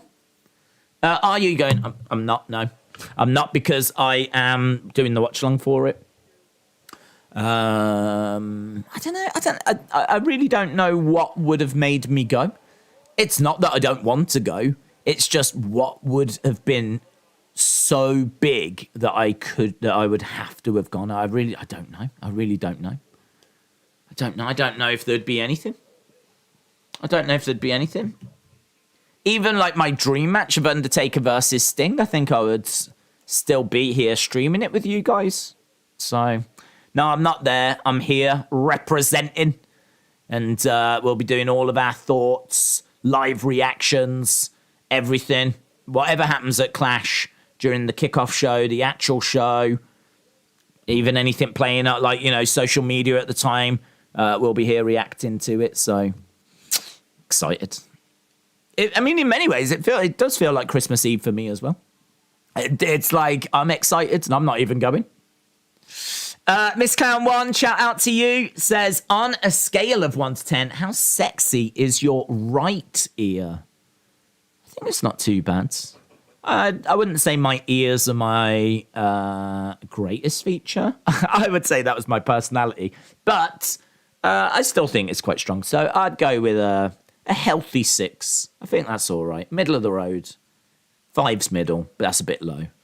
I'm not really down on my ear, so I'll go with a 6. It's not my best feature. It's not my worst. What's my worst? I think my worst feature is the fact I don't have one. That's my worst feature. Miss Clown, shout out to you.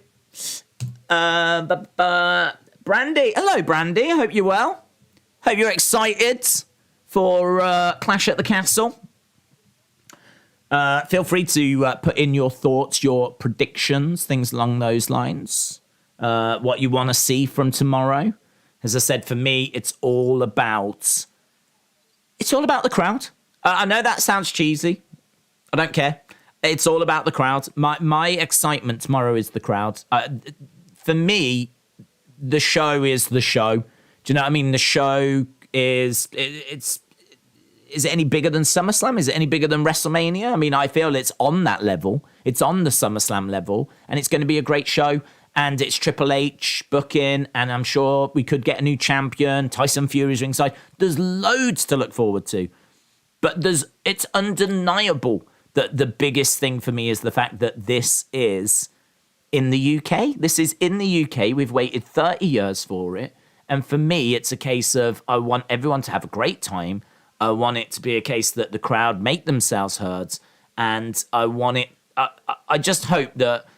I think my biggest hope is that when it's finished, people are like, damn, that was so good. What a great show. And that crowd, they were fire, man. They were fire. That's what I'm hoping for. That's what I'm hoping for. Because what more can we do? And then hopefully, as a result, as we say, it just opens up the door to other international shows. They did one in Australia, which I thought was really good. I think that was the very first Super Showdown, was in Australia. I remember Buddy Murphy on that card. Iconics were on that card. There is nothing like going to see the superstars live. There's nothing like it. So you want to be able to go and see them. And what about all those Australian fans that just never get to do it? What about those European fans that just never get to do it? About like the Mexican fans, the Japanese fans, like WWE is a global brand. It's a global brand. And Triple H knows it as well. Hence why we're getting all these NXTs that he wants to open around the world.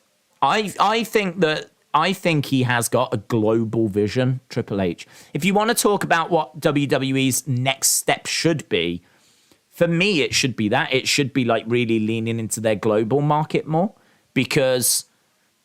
they're already the biggest promotion. They're already the biggest wrestling promotion. It's not like really other than AEW, maybe New Japan. There's not really any other competition. But how can they grow? How can they make more money? How can they, continue to get bigger? Like, I think they could, because when we talk about ratings, we talk about the American ratings. When we talk about 2 million for Raw or 2 point whatever million for SmackDown, it's the American ratings. It's Raw, it's SmackDown. But no one ever talks about the ratings from the UK or India or Australia or... No, they're not going to be as great as the American ones. I've got to think the American ones are the biggest ratings. But there is undeniable opportunity around the world. Undeniable opportunity. And just think of some of the... future superstars that you could inspire if you went there and like kids got to see them and they, oh my God, I want to do that. And then they grow up to be wrestlers and then you get, some of this great international talent. I think we can all agree there has not been enough talent come out of Europe. Europe has just really not provided loads.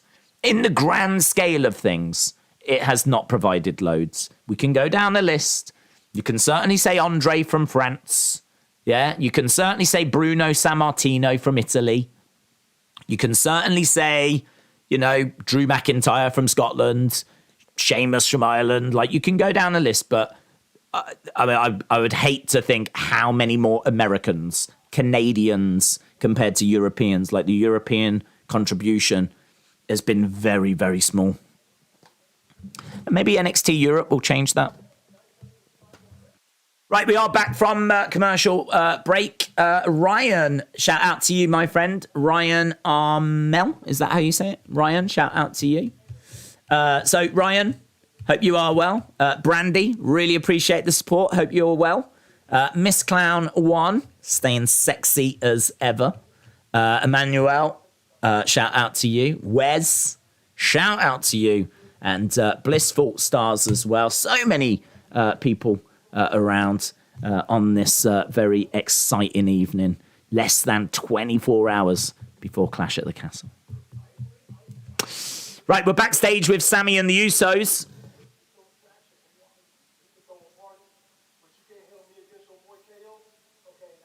You can throw a party, but you can't help me against your boy KO.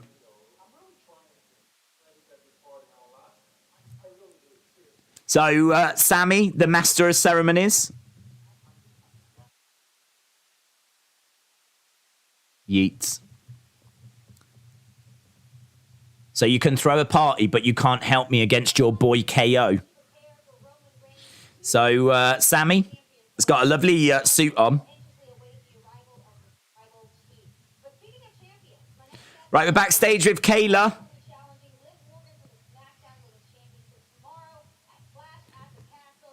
Shayna Baszler. 2 new people for the WWE tomorrow. For the WWE to me with great stuff. WWE tomorrow, says Marlo. It's going to be big.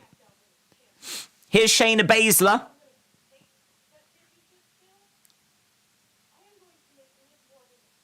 I'm going to make Liv Morgan suffer. I'm going to tear her apart. Limb by limb.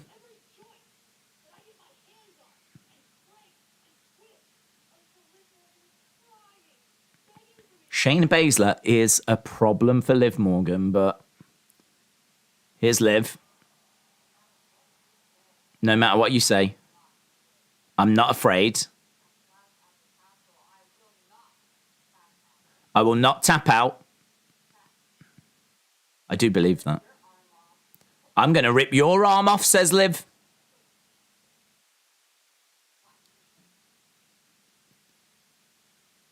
Liv says she's going to rip Shayna Baszler's arm off. Tickety-tockety, here is Karrion Kross with Scarlett.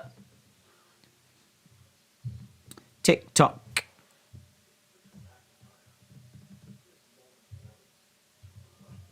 Drew's got a moment to reflect. So Shayna and Liv face to face. What role do you think Tyson Fury will play, says Samuel? I think he gets involved. I think he's going to stop someone from costing Drew. There's a lot of people online saying, don't you dare cost Drew. I don't think he will. Drew's a face. Tyson Fury's a face. I think they, maybe had an idea of doing him against Drew. I don't know how they would have built that, how we would have got there. We could still get there, of course, but I don't expect him to cost Drew. Because that's going to make him a heel. I don't think Tyson Fury wants to be a heel. So, if anything, I can see it being a case that it's a match, it's a close match, someone's coming down, Usos, honorary Us. I can see, I think, if anyone's getting knocked out by Tyson Fury, it's the honorary Us. I can see the honorary Us getting knocked out, Sammy getting knocked out cold. I can see that. So, I think Tyson Fury knocks out Sammy. It's going to come down to Roman and Drew. It's going to come down to, does that distraction cost Drew? Does just even, Tyson dealing with the situation cost Drew? Drew gets caught with Summer and then loses. But the only problem is that really how Clash ends? The only thing is I could see Fury getting in and, smashing Roman, then knocking Roman out, Roman going out cold. And having to be dragged out the ring.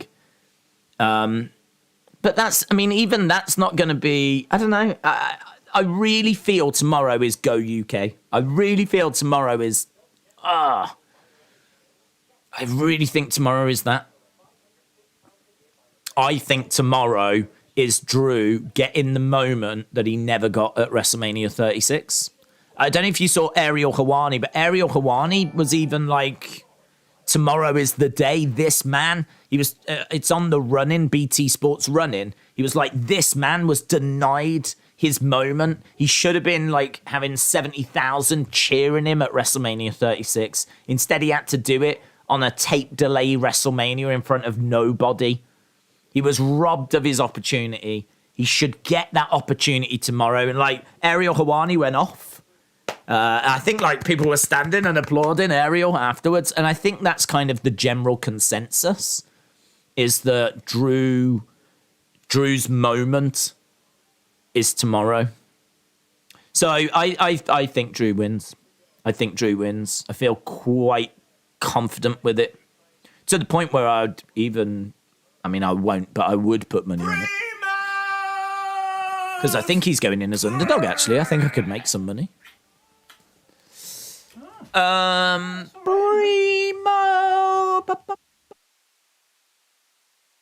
Right. So, yeah, Ryan, shout out to you, buddy. I don't know why it didn't add it at the top, this list up here. I don't know what's going on. It has added... maybe it doesn't do it for the supporter ones. Kojiko says, a common garden snail has got 14,000 teeth. Is that true? Damn. Interesting. Hollywood Guy said, I could see Tyson Fury having a rivalry with Drew and then back to Braun. He kind of made peace with Braun. That's how they left it. I think it was the next night. Did they team together? I feel like they teamed together. I think that in like a little it was quick. I don't even know if the bell rang, but I've got a feeling they worked together to deal with someone the night after, and kind of buried any issues. Not that they had issues, but any storyline issues. But it's going to be interesting, yeah. I mean, obviously, big rumours about Braun coming in for next week. Retro D-Man said, someone needs to take a Drew win or we riot sign. I think someone will. I think there will be lots of support for Drew. I'm really torn on it. I'm torn on it because I don't want Roman to lose that Universal. And Drew, if I'm being completely honest with people, is not the one that I would have beat Roman. But it doesn't change the fact that I can see it go in that way. So we got another little video package. What's the best WWE match of all time? For me, I would say Undertaker, Shawn, WrestleMania 25. That's my favourite. Right, time for Karrion. Karrion Kross is going to make his way to the ring. Days, I can vouch. I'm one that's too excited to sleep, says Niall. I can't wait to watch a pay-per-view, not just in my country, but also my city. Yeah, we haven't really spoke, actually, about how much this means to Wales as well. I mean, we talk a lot about what it means to the UK, but, I mean, I should imagine that Wales just flipping can't believe that it's got some at this scale. Sadly, a lot of things that happen in the UK goes to London. And I think there probably was a bit of surprise when London didn't get it, but I love the fact London didn't get it. I love the fact it's being shared around. You know, it should go to different places. Scarlett making her way down to the ring. So we're doing very much what we did in NXT. I do hate her mouthing along to it, but...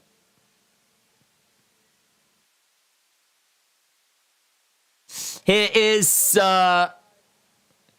Karrion. They've given it the full NXT entrance. So for anyone that was worried that it was going to be Kinky Cross returning.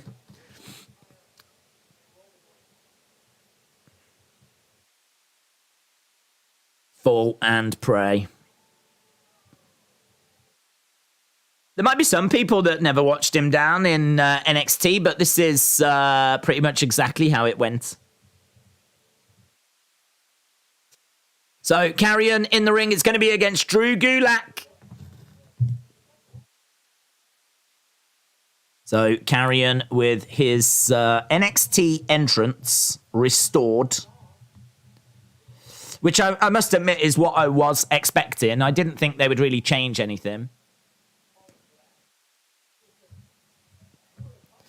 Right.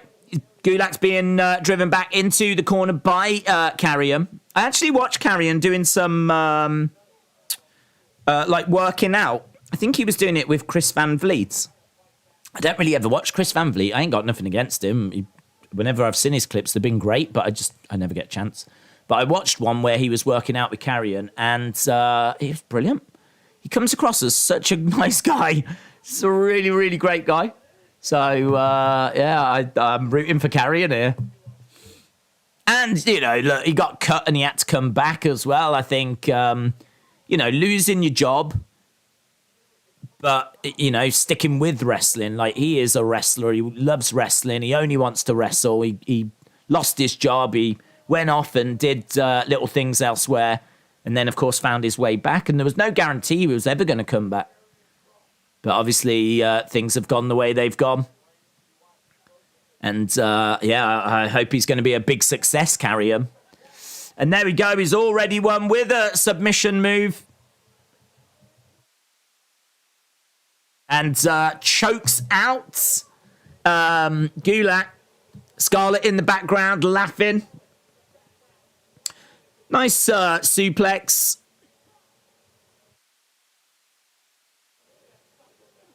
And submission hold chokes out Gulak. Gulak is done. Not sure about all these diamonds on her neck as well. She's got all these like diamante things. Looks a bit strange. Have you seen the promotional video of Damian Priest living with a Welsh family doing farm work? I have, yeah, funny. Yeah, really good. He was in like a brewery, wasn't he, with a couple of kegs, and he was like, and the guy was, he was like, if this wrestling thing doesn't work out, then he can come and work in the brewery. Gulak's tied in the ropes. It's interesting. I wonder if that's what they'll do to some of their victims, just like leave them tied. It's a cool looking image. He didn't do that down in NXT.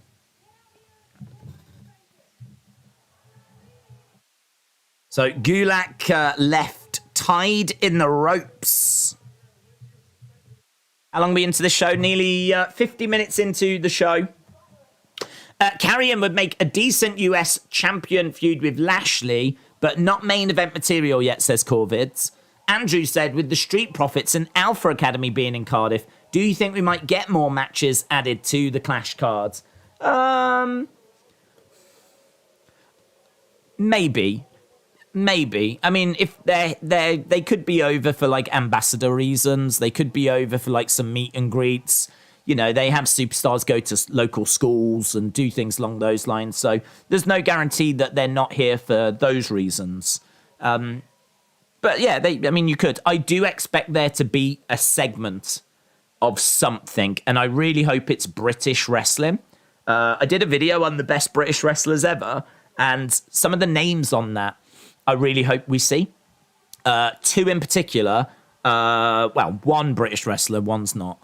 The one that isn't is Bret Hart. I really hope we get Bret Hart. I think Bret Hart should be on this show. I don't care if he's sat at ringside. I don't care if he's guest timekeeper. I don't care how we use him. But I hope Bret Hart's there because to have the guy that was in that main event from SummerSlam 92, it's a no-brainer to me. We need Bret Hart. So Bret Hart should be here. The other one is a name that some of you might not have heard of, and that's Adrian Street. Adrian Street is probably the most famous, I would say almost certainly the most successful Welsh wrestler ever. It was all in that video, but he has like a near 50-year career. Not only did he do great stuff here in the UK, where he was very popular, very famous. He then goes to America when he's about, I think he's about 40 when he goes to America, and does amazing in America. Like, when he goes to America, he like wins loads of championships. He's so influential. Like, Adrian Street is just like one of those names that from the past that maybe not everyone knows. He was never massive like Bruno or anything like that, but he was a constant player, someone that was constantly getting work. He reckons he had about 12 to 15,000 matches in his career. And, yeah, very influential. I even told the story of how Vince wanted him, basically. Vince wanted Adrian Street, but the problem was he, I think, debuted in the 50s. By the time Vince wanted him, it was about the mid-80s. So, I mean, Adrian Street at this point is really getting on in age. So I don't think getting Adrian Street was viable, even though you could have. I think Vince liked the gimmick, but probably thought I can use someone that I've already got, or I could use someone a bit younger. And so he took Adrian Adonis, who was a guy that used to just wear a leather jacket. He was like a biker. He wore a leather jacket. He was a bit of a tough guy. He took him and he turned him into adorable Adrian Adonis, had him wear makeup, put him in pink, had him carry around flowers, and kind of really made him quite feminine, and very much stole Adrian Street's gimmick. So Adrian Street is so influential, he influenced Vince McMahon into wanting an Adrian Street type character. So, and as I said, you can actually watch an Adrian Street documentary on the WWE network. So even though this might not be a name that people have heard of, he's a big star to the point where they've made a documentary about him on the WWE network. And it's a great watch as well. You should watch it. It's brilliant. I haven't actually seen it since it aired, but I really enjoyed it. I learned a lot from it. So I hope he's there. The most popular, famous Welsh wrestler ever, he should be there. Right, we're back from commercial break. Brenton, shout out to you. Did you see the back and forth between Y2J and Triple H about NXT AEW? It's interesting. I think Jericho is about 90% right. I haven't seen like a back and forth. I saw Triple H say that they beat Developmental, good for them.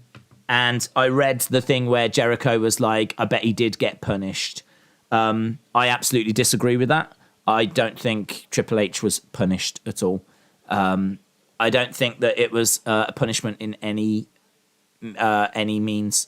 I think what it was the NXT was never quite what Vince wanted it to be. I think that it was left to Triple H as a bit of a, you have that.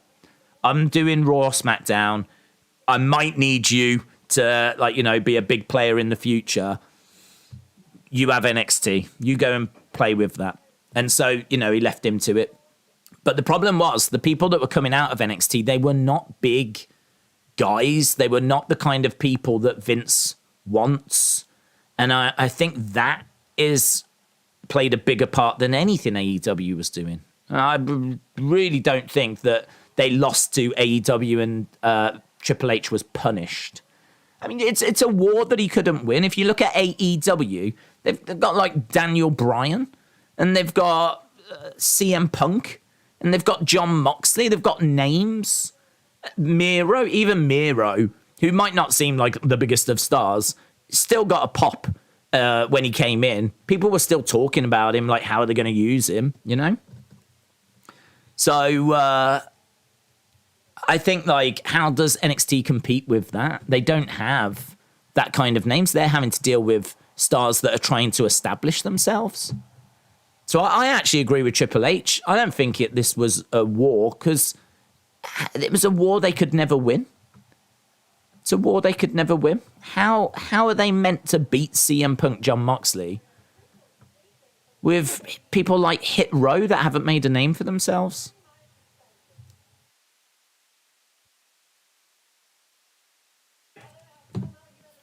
We're in the ring with Ronda. Ronda calls out Adam Pearce. Oh, here's Adam Pearce.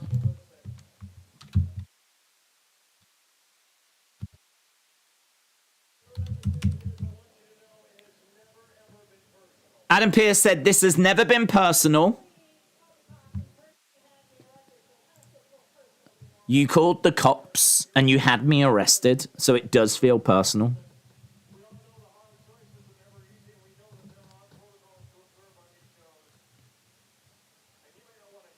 You might not want to hear this, but I was just doing my job.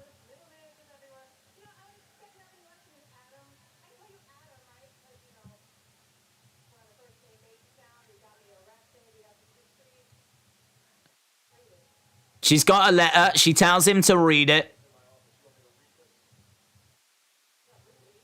Read it.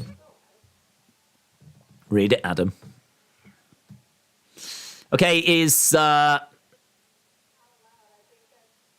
Ronda says out loud.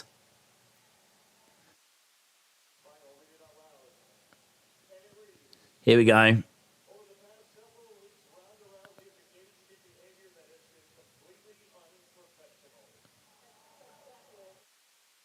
Ronda has engaged in behavior that has been unprofessional. However,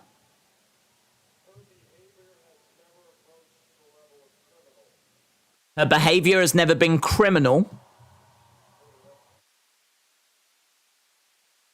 Her arrest was unwarranted. Ronda's good here. Ronda's good.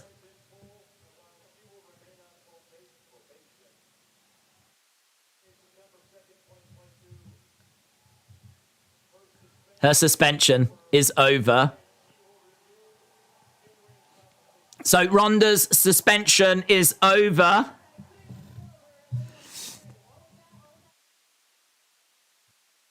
She's good when she's playing off someone. If she's just in there having to talk on her own, she struggles. But if she's got something to... if she's got something to interact with...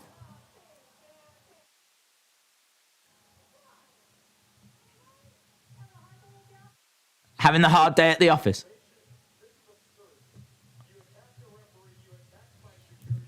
You attacked a ref. You attacked my security.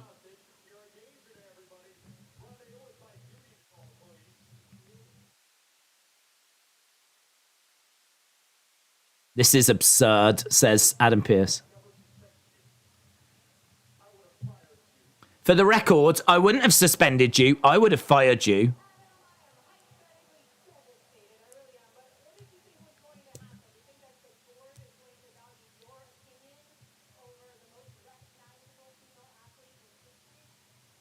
Did you think the board was going to value your opinion over the most recognizable female athlete in history?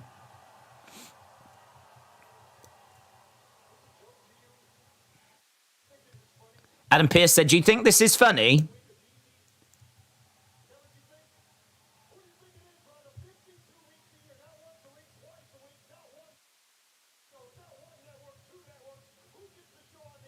Who gets the show on the air? Not one show, but 2 shows, 52 weeks a year. He's having a meltdown here, Adam Pearce. What's your kids, Adam? Adam Pearce turns on the crowd. Shut up for a second.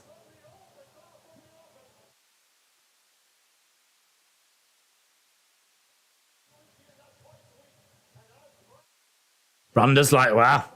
He's going off. Adam is heating on the mic.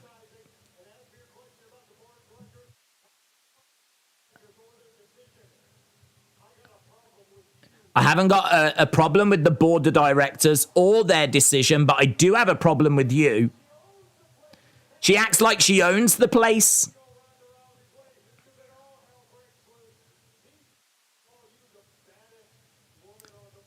These people call you the baddest woman on the planet. Ronda said for a reason.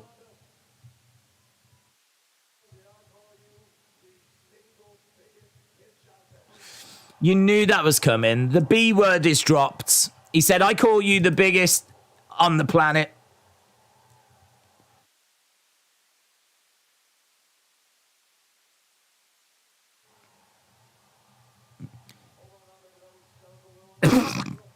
Maybe that was a bit unprofessional, says Adam Pearce. Hold on now, Ronda. She grabs him, knocks him down. I don't know what this is going to mean. She's grabbing a hold of his arm.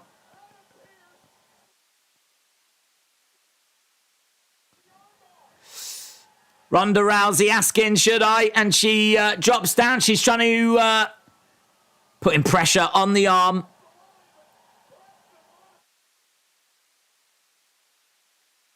Adam Pearce over he's gone bright red. He's like a human tomato. Adam Pearce, pipe bomb. Adam Pearce going rogue. He went too far. He went too far. I thought Ronda, though, at times in that, not all throughout, but certainly at times was really good. I think seeing her play off something, seeing her having fun with a situation, you know? Seeing her being like, read it out loud, Adam. Read it out loud. Like, she could allow some personality to come out.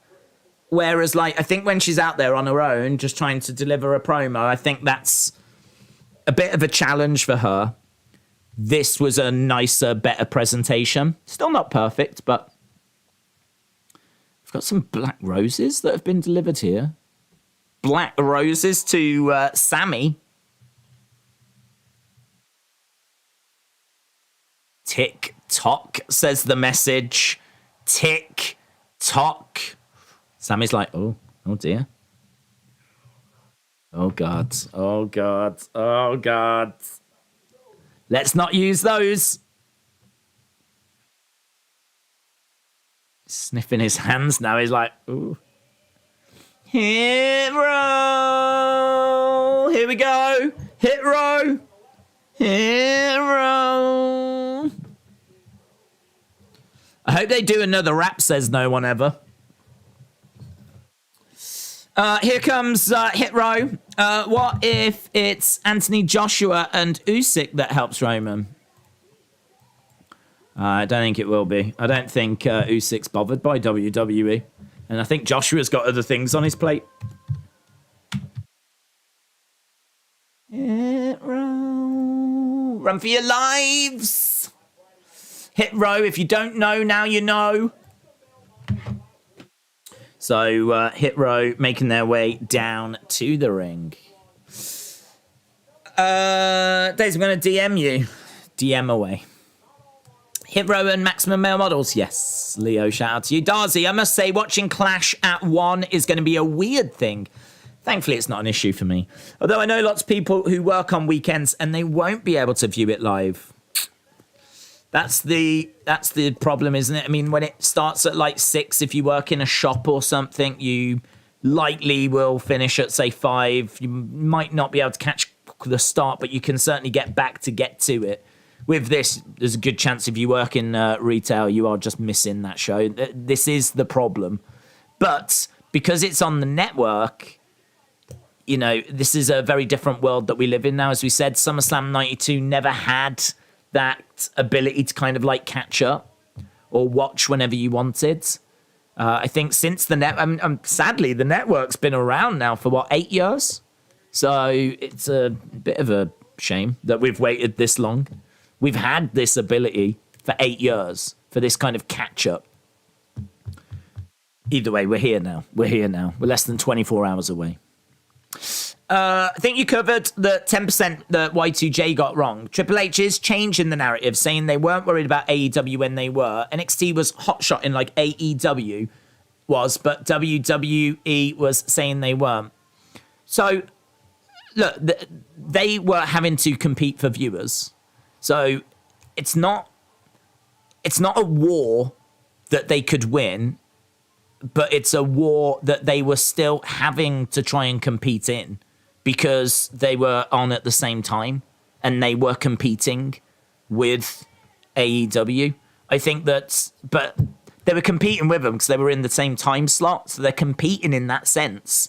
But if you're Triple H, how are you competing with them? Where's your CM Punk? Where's your John Moxley? Where's your, do you know what I mean? Miro, Andrade.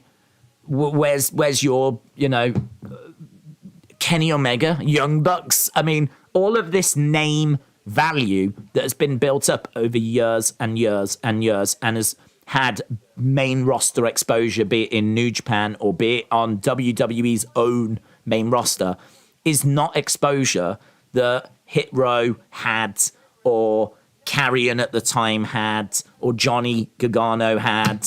You know, they didn't have stars that could compete. I totally agree with Triple H that it wasn't a war, that it can't be classed as a war because it was never a war he was going to win. They were going head to head. They were in the same time slot. But I can understand Triple H saying that it wasn't a war to him. To him, it was about putting on the best show possible, because I completely agree that's what it was. Because I put myself in his situation. Just, if you love AEW, that is absolutely fine, right? If you think this was like a war and they were both throwing everything at it, that is absolutely fine. But just put yourself in Triple H's shoes. Put yourself in Triple H's shoes.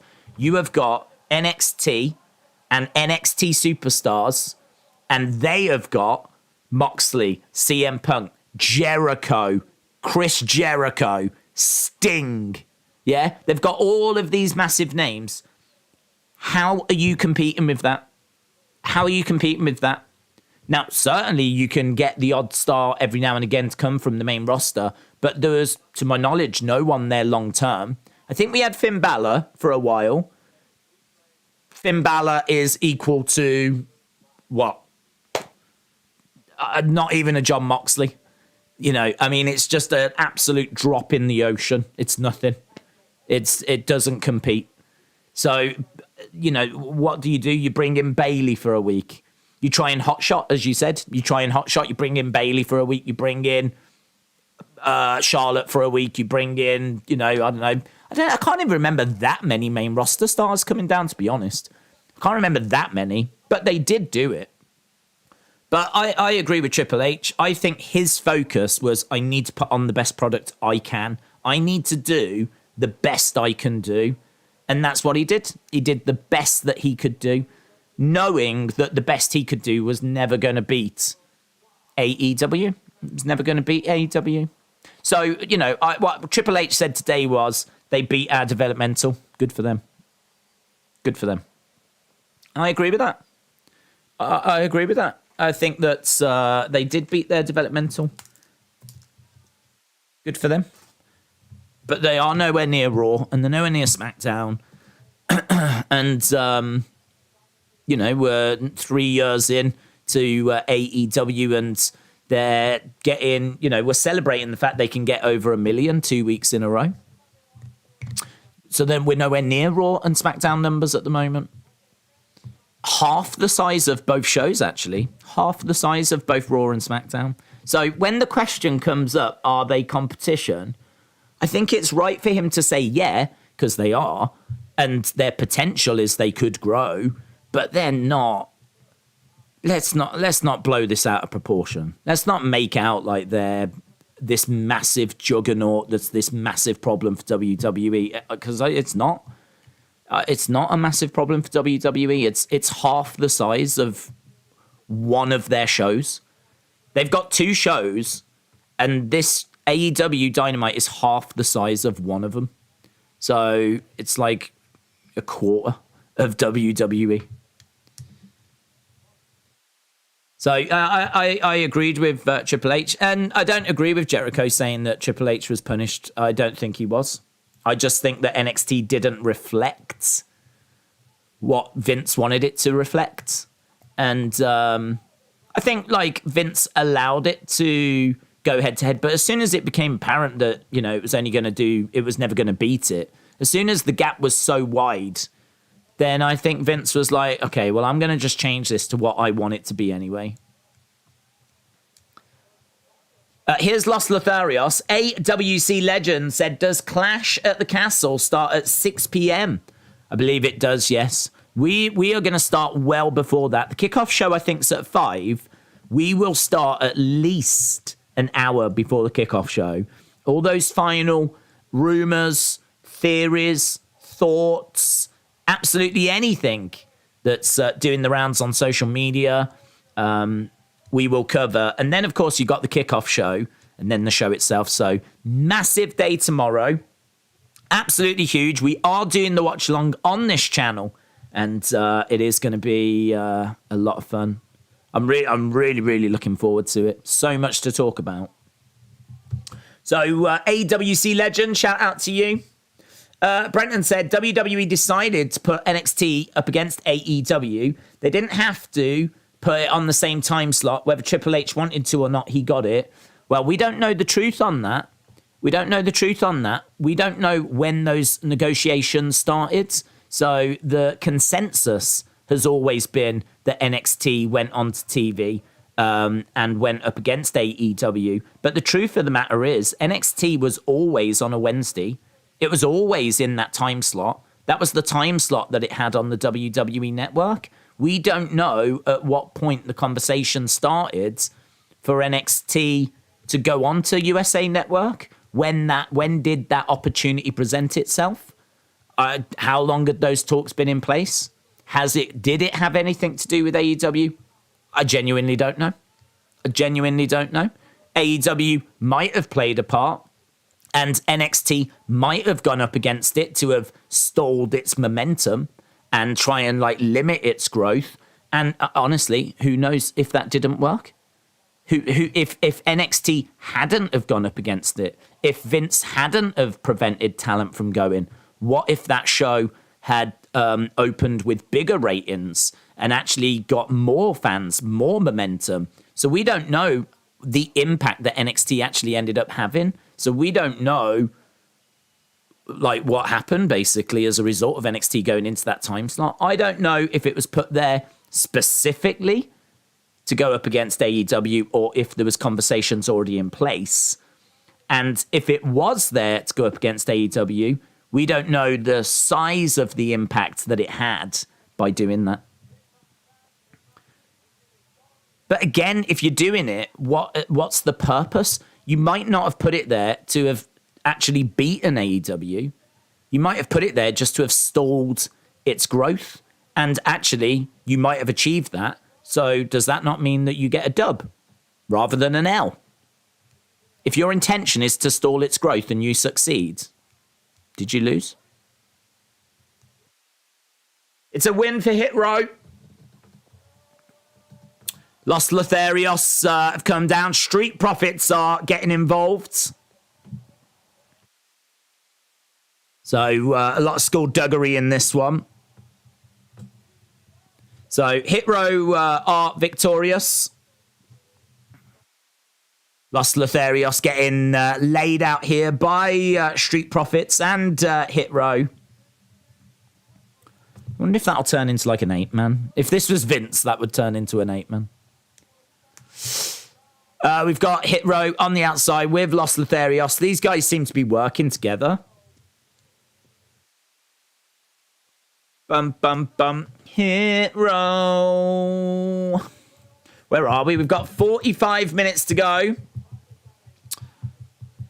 As far as viewers go, that's a fair point. However, more viewers doesn't necessarily equate a better product. I'm not an AEW diehard, but at the same time, I do want another promotion to do well since WCW died.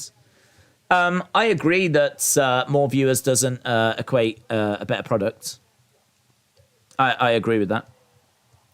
But I equally agree with what Triple H is saying. I think that Triple H was focused on putting the best product out there that he could, and that was his focus. Why NXT was put there, I don't know. I seriously don't know. I don't know if it was to stall AEW's growth or if these were talks that had just been happening anyway, because Wednesday night was their time slot. It was their time slot on the network. They didn't move to a different time. They moved to a different network, but those talks could have been well in advance. But even if it was to go up against AEW, as I said, they might have done its job.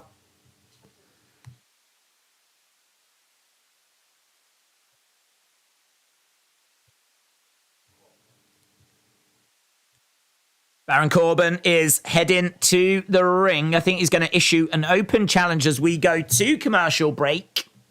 Days, just put on a cheeky accumulator, says Wrestle with Andy. Here we go. He's gone with Drew, Liv, Judgment Day, Control, Gunther, and Riddle at 15-1. Not bad. Not bad. I can see some of those. I think Seth and Riddle is quite close. Tricky. That's a tricky one. Gunther, I feel good about. Control, probably feel quite good about that. Judgment Day, Liv, Drew. Yeah. Could be onto one there, mate.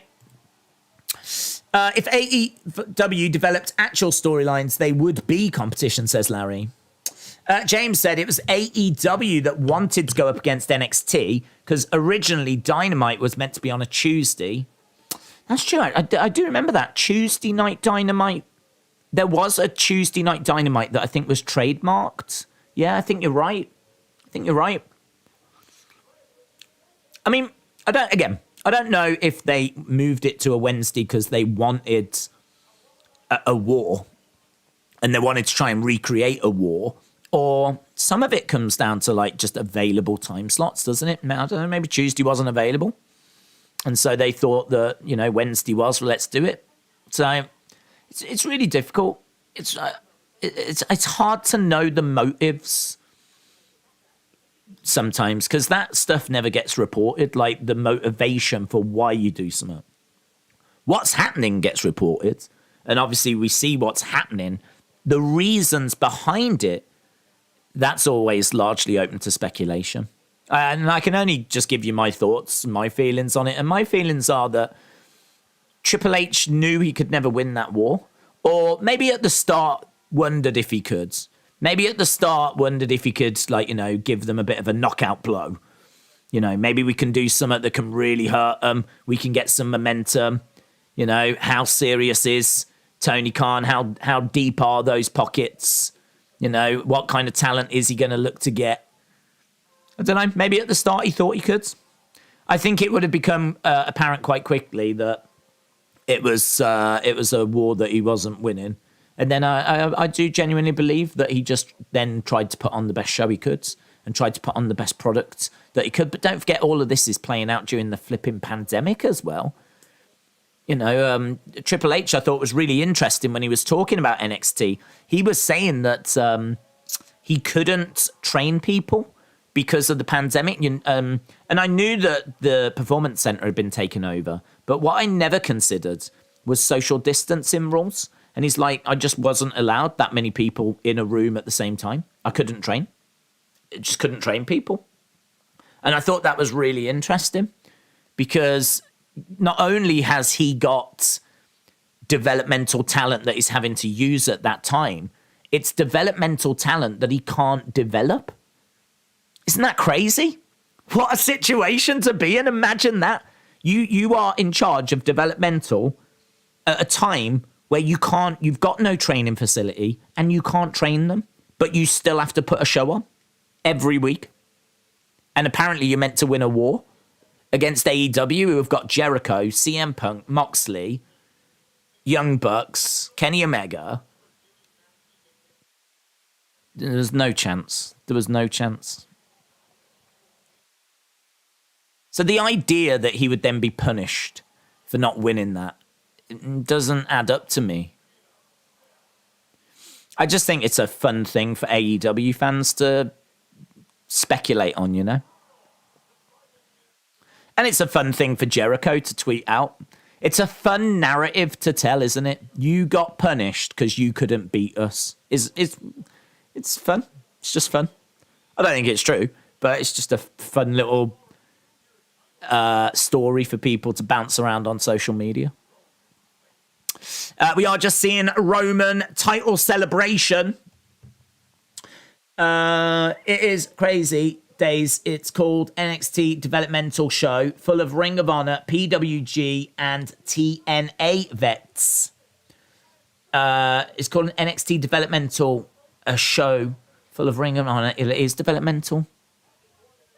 NXT is developmental, though. They're developing talent for the main roster. These people from PWG, who the flip are they? Do you know what I mean? They're all right. You might know them if you watch PWG, but fun fact, not that many people do. Same with Ring of Honor as well. You know, these are people that can do it in the ring, but just because you can wrestle, that doesn't mean that you've got the skills required to be a WWE superstar. Like, you know, what are your promos like? And also, don't forget, WWE's style is very different, isn't it?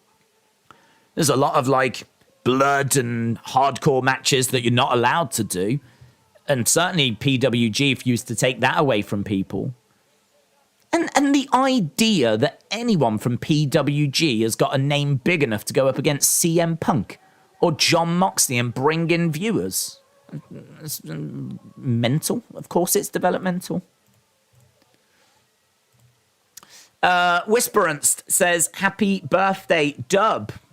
Happy birthday, Dub. Is that William? I saw people wishing William a happy birthday. Happy birthday to you, William. If it is your birthday. Nakamura against Happy Corbin. Do you like Michael Chandler? Yeah, I like Michael Chandler. He's a cool guy. He comes across like a really nice guy.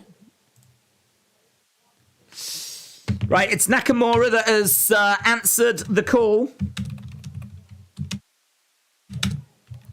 So, Maximum Male Models beat... no, hang on. Hit Row beat Maximum Male Models. Row beat MMM.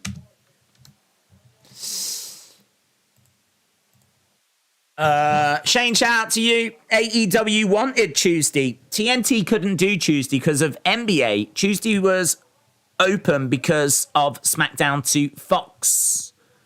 So they wanted Tuesday because of no competition wrestling-wise, but NBA was in the way. Yeah, I can believe that. The reason behind it is stuff sometimes that is hard to know the truth on, but that's interesting. But it is true. Like, I did hear they wanted Tuesdays first because I remember Tuesday Night Dynamite being trademarked. So, interesting. Shane, appreciate it. Right, Corbin is down. 1 p.m. Eastern is 6 p.m. UK time. Yes, Corey. Marvland said, according to Ringside News, Triple H has scrapped all plans with Gable Steveson as he's not progressing. What are your thoughts? I answered that. I think it's probably true that he is not progressing in his training. I just think that's a very specific thing to say for it to not be true. I feel like that's probably true. I don't think you would say that if it wasn't true. But I've no issue with that bit. And I've no issue with him not being in creative plans anymore. That's fine. For me, that's fine. That's, like, factual. The bit I have a problem with is where the story then becomes Triple H doesn't like him, doesn't want to use him, like, kind of he's got no future type thing. That's a stretch to me. That's not the story. The story is that maybe his training is taking a bit longer.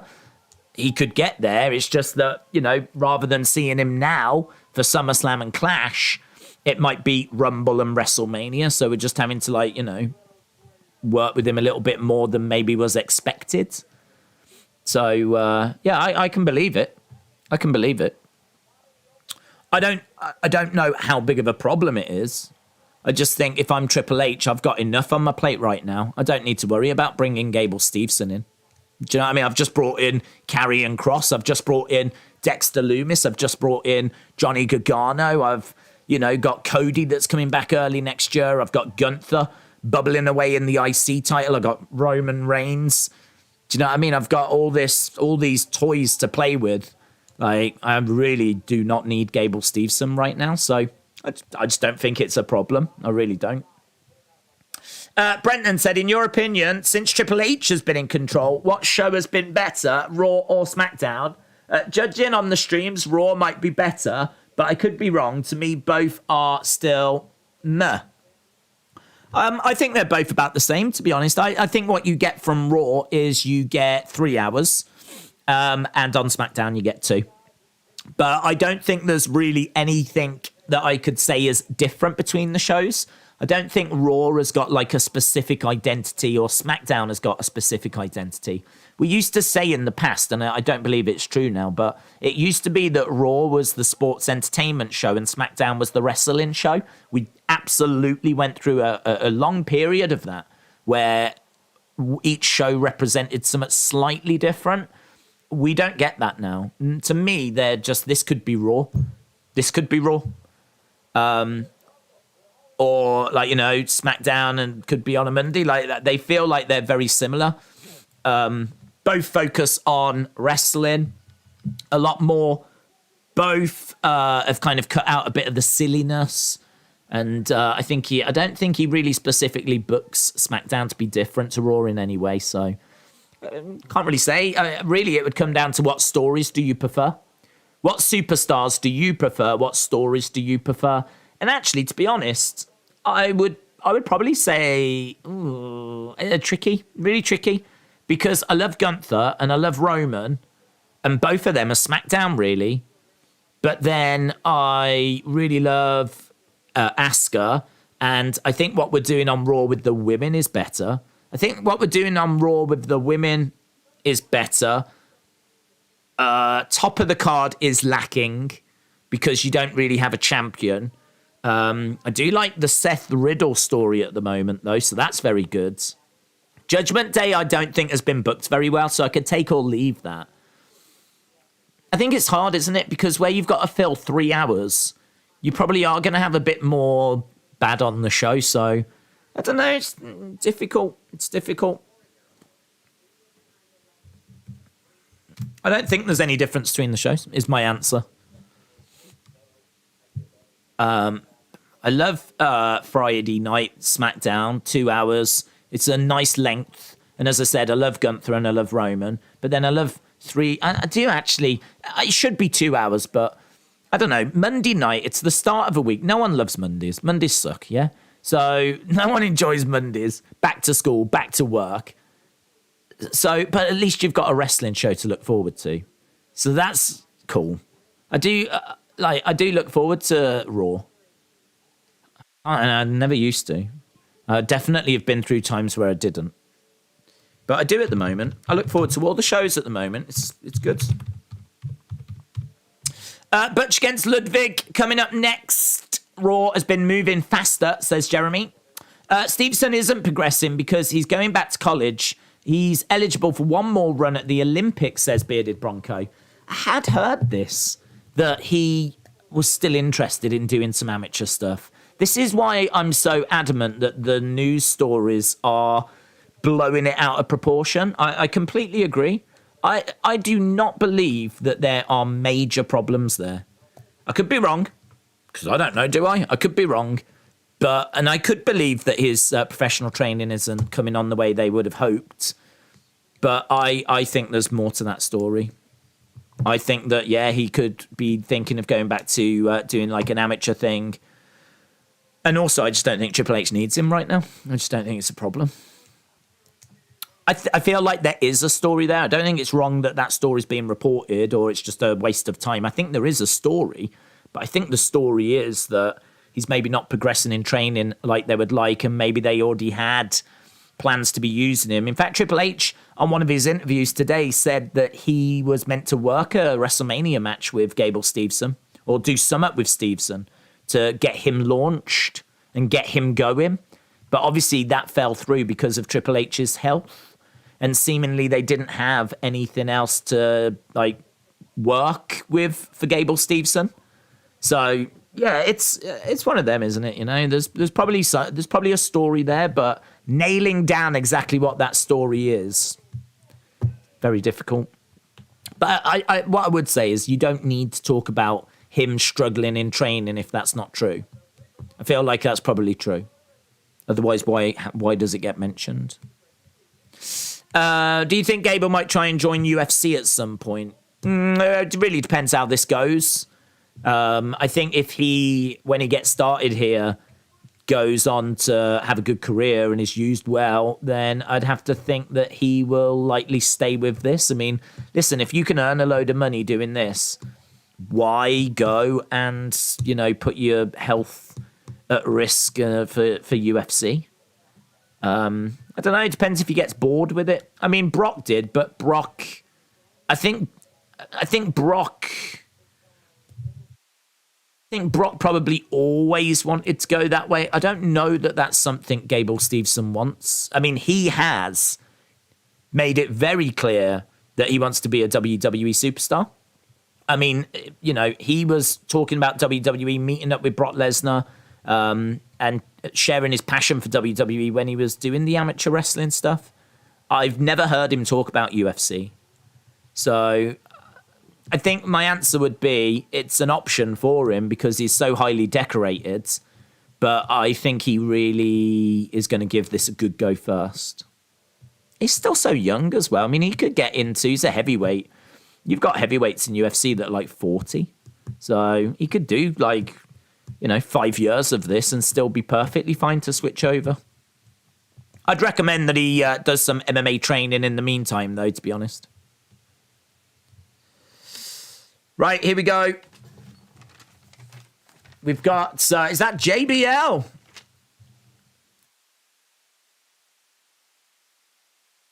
JBL has pulled up by the looks of it.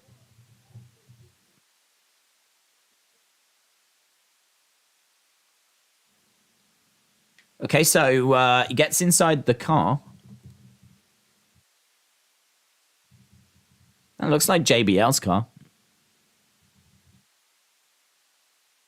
Okay, so Butch is in the ring. I want to hear that voice again. It's John O'Clock.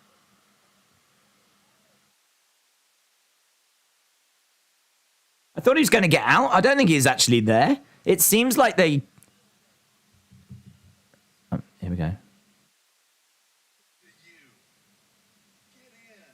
Yeah, it sounds like JBL. What happened to you? Get in, says the voice. Corbin is sad again. That was not JBL's voice. I think it was.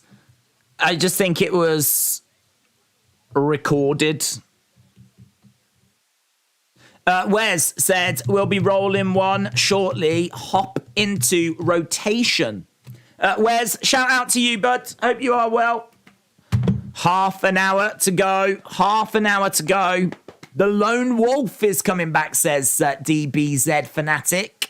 Is JBL going to be his new manager? It's an interesting little turn of events, isn't it? An interesting turn of events. What are your thoughts on Vince Russo being a consultant? I highly doubt it. He was publicly asking both AEW and WWE for jobs. However, Raw did have some really bad stuff. I mean, I don't know. I don't know what the truth is. He could have been. I think the Cornette stuff of blaming him for everything that goes wrong, there was some bad stuff, so it must be Vince Russo. It's a load of rubbish, isn't it? It's he could have been a consultant. Whether that's true or not, I really don't know. But I mean, look, these companies do hire consultants. I mean, if you don't know anything about wrestling and you've got a wrestling show on your network, you might hire someone to give you a bit of an idea as to whether, things going well, what could they be improving on. You need someone on your side directing you, really, giving you a perspective of, I don't know, are things going well? What could be better? Is there any glaringly obvious problems? Just someone really that's on your side. That sounds wrong because obviously they're working with WWE, but it is something that happens with networks. Certainly if you've got a product like WWE. I am trying to find... there we go, found it. I needed a picture of Nakamura winning because I totally didn't get one. But I've got one now. We are underway with Butch and Ludwig. There's a press conference after Clash, is there? Fun fact, there will be 56 wrestlers working at All Out. Can you believe the amount of people getting pay-per-view paydays? Can't be making much profit on traditional theories around money pay in business, says Undercover Manager. Hello, Legend Killer. Hope you are well. Butch on the outside. So Butch is wearing his Pete Dunne attire. This definitely got a lot of people excited that he's back in this singlet. It's definitely a step in the right direction, but we're not totally there yet. Butch in a onesie and long hair. Stop it, says Rob. It is great to see. So hopefully we can get more of this kind of thing and we can lose the Butch name. This time last year, AEW was on a surge in ratings. They went from doing 800,000, then did 1.1, 1.2, 1.3. Since Grand Slam, those some numbers have never been the same. Was it lightning in a bottle? Well, it was a good phase for them. I really think that the ratings, by and large, are around that million. I think you can go above it at some points, and you can also go below it at some points. But it's around that kind of 950 to a million, isn't it? So if they go above it, I mean, you can class it as lightning in a bottle. You can class it as whatever. They've never been above it for a sustained period to the point where you can say that's their average. To me, their average is about 950 to a million. But there's nothing to say that they can't consistently get above a million. I mean, WWE was god-awful in the mid-90s. Triple H tells the story, actually, and he's told it a few times, where he was looking through the curtain at shows in the 90s, mid-90s, having conversations with, I think, Stone Cold or whoever, saying, do you think this will ever be as big as the Hulkamania times? And even in WWE, they were like, do you think we could ever get to that level? They're looking out at an arena that's half full. And they're like, do you think it'll ever get back to it was? Fast forward, Attitude Era, it's bigger than ever. So, do you know what I mean? These things come and go. Just because they're where they are now doesn't mean it's where they're staying. And up and down. So, every week's a fight. I know people who were at Cardiff and they saw a wrestler masked up, hood up, getting in a taxi with Ludwig. From what they said is they are a small build. Do we get a return of Leo Rush? I don't think so. I'm not expecting Leo Rush to come back. Leo Rush is quite he's drama, isn't he? Wherever he goes, it's always drama. So, I can't say I am, though. To be honest, if you are a surprise, I don't think you're walking about in Wales. Unfortunately, you're going to stay in your hotel, in your room. Sorry, but if you're a surprise, we can't risk ruining that surprise. I don't think you're going out with a hood up. I mean, it literally could be anyone. Could be a no one. Could be a producer. We're back from commercial. AEW wants to stay over a million. Keep CM Punk, Moxley, Jericho, Danielson, Sting, Hardy, and Christian on TV, says Junior. AEW needs to get WWE out of their heads and focus on their product. Maybe then they can grow, says Leo. Did you hear about Braun? I'm excited, says Skittles. I did, yeah. No, it's a big person in every sense to bring back. So, we'll see what happens on Monday. Obviously, a lot of rumours, but obviously we'll have to wait and see if those rumours are true. Certainly not enough noise to make me think it is happening, yes. I'd love him to go into Judgment Day. Clash at the Castle tomorrow. Cardiff, Wales. We're in Kansas City for Raw, which is crazy. That surely means that, like, as soon as they're done with Clash at the Castle, they're on a plane, man. They're off. Isn't that crazy? I don't know what flights are like on a Sunday. I don't know if there's Sunday flights. There might be a Sunday flight. Either way, like, they ain't sticking around. It's either going to be the show ends, get a night's sleep, go on Sunday, or even go Saturday night. Dropkick into Butch. 1, 2.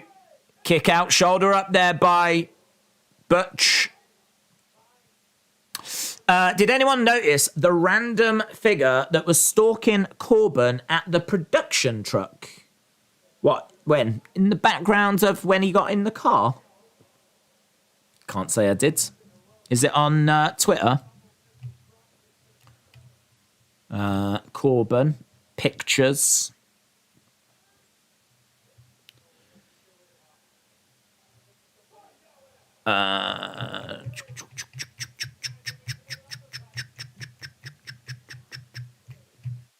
God, there's loads of bits, and I've searched Corbin, so many pictures, but nothing to do with Baron Corbin.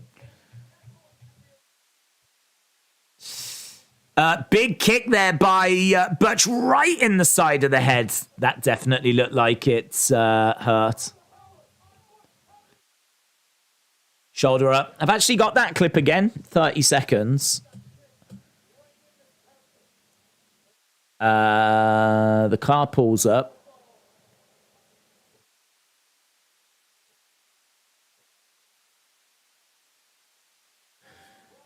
Ludwig still in control. I can't see anyone in the background. No.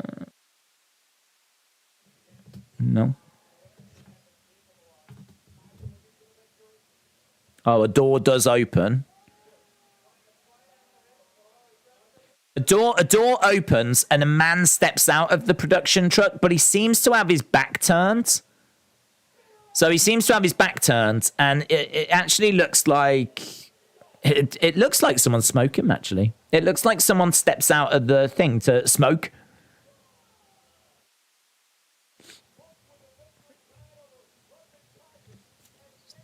So Butch gets the win. I'm just watching this clip again. Someone seems to step out of the production truck. They've got their back turned. And they seem to, like, go to, like, I don't know, have a smoke or something. I don't know that was anything intentional. It's the Fiend is smoking. Okay, so Butch gets the victory, and Gunther can't believe it. Sheamus is in the ring. Ludwig is trying to stop Gunther here.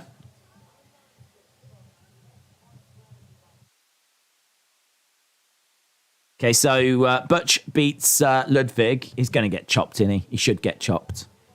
He needs to be disciplined for losing. I wouldn't say a load of rubbish. I recommend you listen to Cornette, read some of Russo's ideas. They're quite off the wall. To not be so nice, Russo is a dope. Yeah, but I think it's a load of rubbish to say that the things that were wrong with Raw were down to Vince Russo, who might have been someone that was a consultant for USA Network.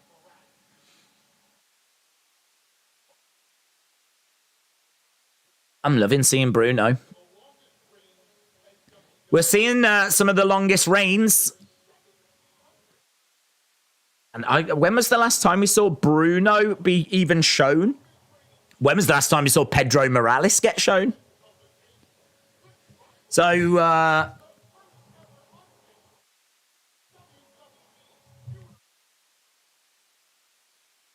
so cool. So cool to see Bruno.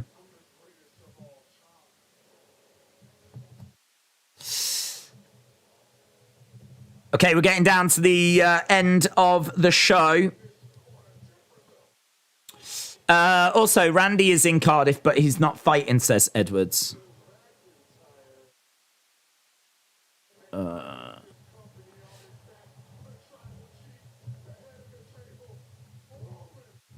Getting down to the title celebration.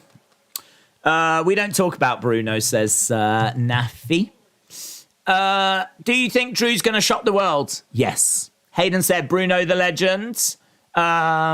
Russo is a negative person. I never listened to his podcast, to be honest. I never listened to his podcast. I was never crazy about his booking. I'm certainly not a Vince Russo defender. I just think the idea of saying that Raw's been rubbish and it's Vince Russo's fault, he claims that he was a consultant, but we don't even know that his ideas we don't even know what ideas he provided if he was being listened to. If he was being listened to, it would have only been on the BT Sports side. So I think we're so far removed from the source that I just struggle to see him having any impact, even if he was a consultant, and we don't even know if that's true.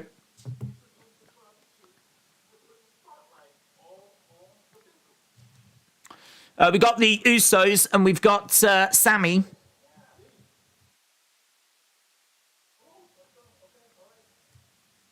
About to go to the ring. Coming up next, then, Roman Reigns' 2-year celebration. Butch beats Ludwig. We also had Nakamura beats Corbin. Bum, bum, bum. Bob Backlund was champion when I was born, says Fortnite. Cornette didn't say Russo was to blame. He just made a little joke. Cornette and Russo probably wasn't a consultant because of Russo's said job begging on Twitter. Mm-hmm. That's my point. Then that's my point. I think if we're blaming Russo for the flaws of Raw, I think that's wrong.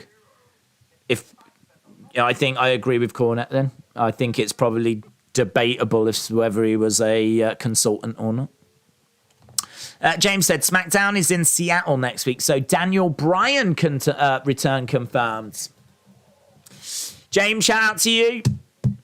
Are you streaming Rampage? No, sadly not. We don't do Rampage. We haven't done Rampage for a while now, actually. I want to say nearly a few months. We go straight into our post-show review for SmackDown, which, I can imagine being quite largely dominated by Clash, which I have no problems with. We'll blast out. I don't think tonight's show has been anything that special. You could make an argument it's been probably the worst of the Triple H shows, but it's a go-home. It's pre-recorded.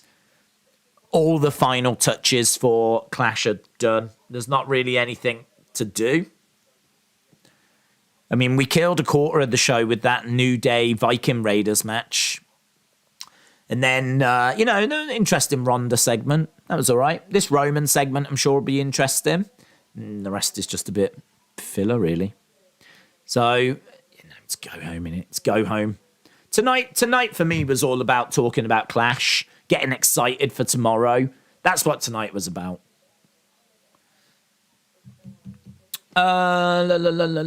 This isn't a good go home, says Junior. Do you think Sammy mentions The Fiend as a guy who Roman beat for the title? He might do. I don't think we have to not mention him, just like how there's been video packages that have shown him, and that's, obviously caused a lot of excitement. People read too much into that kind of thing. I mean, in no way does that mean he's coming back. It's part of the story of Roman's title reign. I mean, this is a historic title reign, and, the person that he beats for that title is The Fiend. He doesn't get it off The Fiend, he gets it off Braun, but I believe it was Bray that was champion. If you look at the lineage, it's Bray that drops the belt, he wasn't pinned, it was, I believe, Braun that was pinned. But, if we have to mention him, we haven't mentioned him. Wes says, the blunt is rolled. Thank you, Wes. Live updates of what Wes is doing this evening as Sammy, the honorary Us, is coming out with the Usos. Dancing away. He's got his jacket on. Be the ones. Still no CGI for the honorary use. So honorary use is going to be doing Master of Ceremony service. If you say MJF returns Sunday, would it be better if he lays out the champion at the end and becomes number one, or should he be a joker? I think the first option's better. I think first option's better as well. I think he's too big to be a joker in a match. I mean, I know the prize gets you a title opportunity. And I suppose you could argue that then at least it gives you a reason as to why he's challenging for the title. So I can see why he would be the Joker. I just don't think MJF should really care about earning an opportunity. I think he should take an opportunity. That's MJF. Not, I'm going to do it the right way and earn it. I'm going to take it. I'm gonna take it. It was in my contract. I get one. I don't need to jump through the hoops that other people do. I negotiated it in my contract. So yeah, I'd probably have him attack the champ.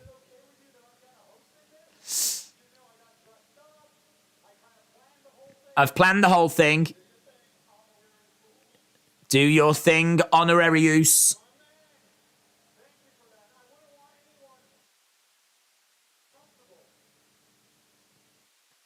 I wouldn't want anyone to accuse me of being too comfortable, and then he has a little look at Jey Uso. Ooh, Jey Uso interrupting.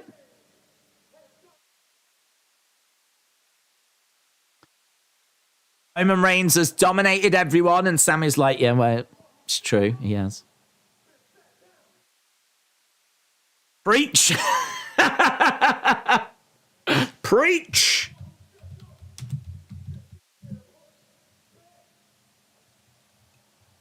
I don't even know what that was. Yeet! That's right! 100. 100.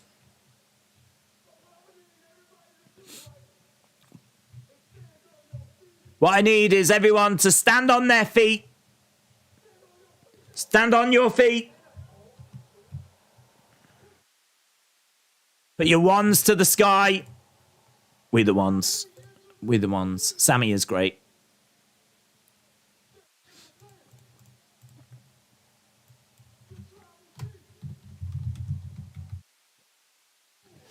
The needle mover.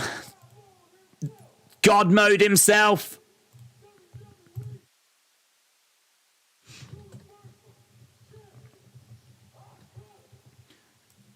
Roman.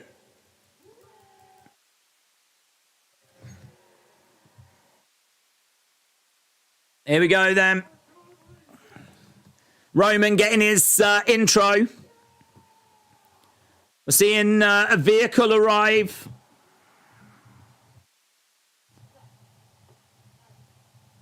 So a vehicle arrives. Roman steps out.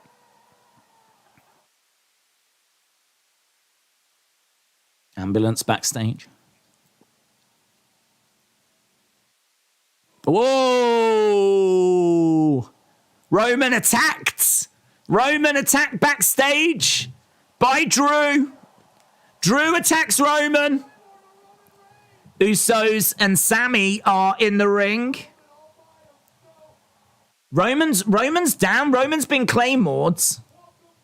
Why are Sammy and the Usos not going after him?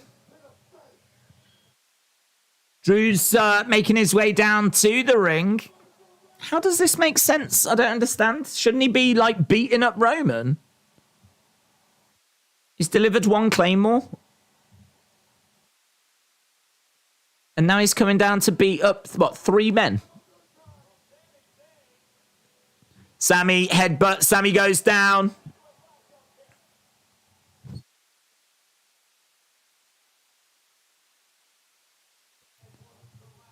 So, Drew obviously wants revenge for last week. I would have thought he would have done more to Roman.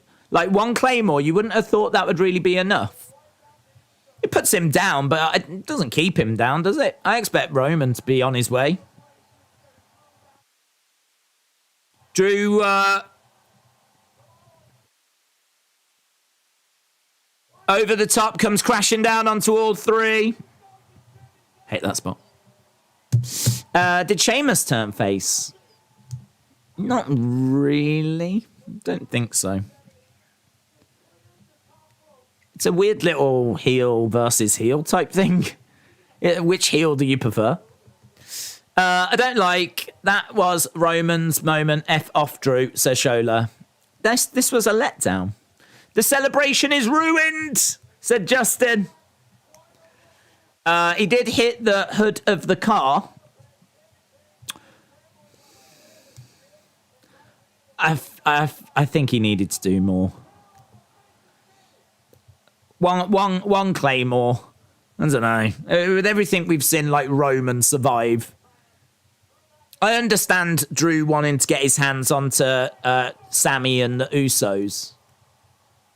It's just not a great look, is it, for the tag champs to be laid out by one man, and they've got the honorary use there as well. Like, you would think these three guys should be able to deal with Drew McIntyre. I feel sorry that we've jobbed the Usos out this way. If this was like J&J Security, you would totally understand. But this is arguably one of, if not the best tag teams of all time in WWE history. They've got to be in the conversation. I reckon they're easily in the top 5. Top 10, definite. Definite. In WWE history, Usos top 10. Definite. Top 5, in the conversation. And they're just being smashed by Drew McIntyre. Imagine the Legion of Doom getting smashed around by Drew McIntyre. Wouldn't happen. Well. Look around me.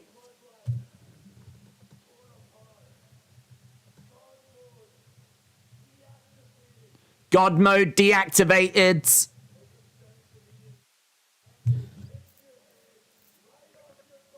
I'm going to kick your head off your body, says Drew.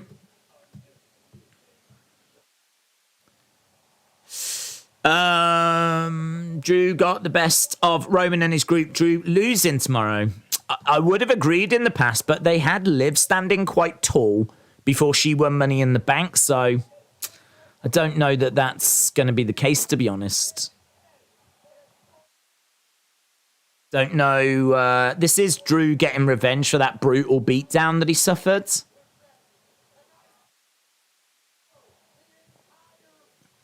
Is Karrion next in line to face Roman? I think Karrion's around. I can't say he's next in line to face Roman. He's only had one match. Best of all time is Kane and Sable. Foo Fighters are in London. There's a show for the late drummer, said DDFF. Bearded Bronco said it's finally going to be one-on-one. That layout of Usos means they won't be there. Is that how they're going to do it?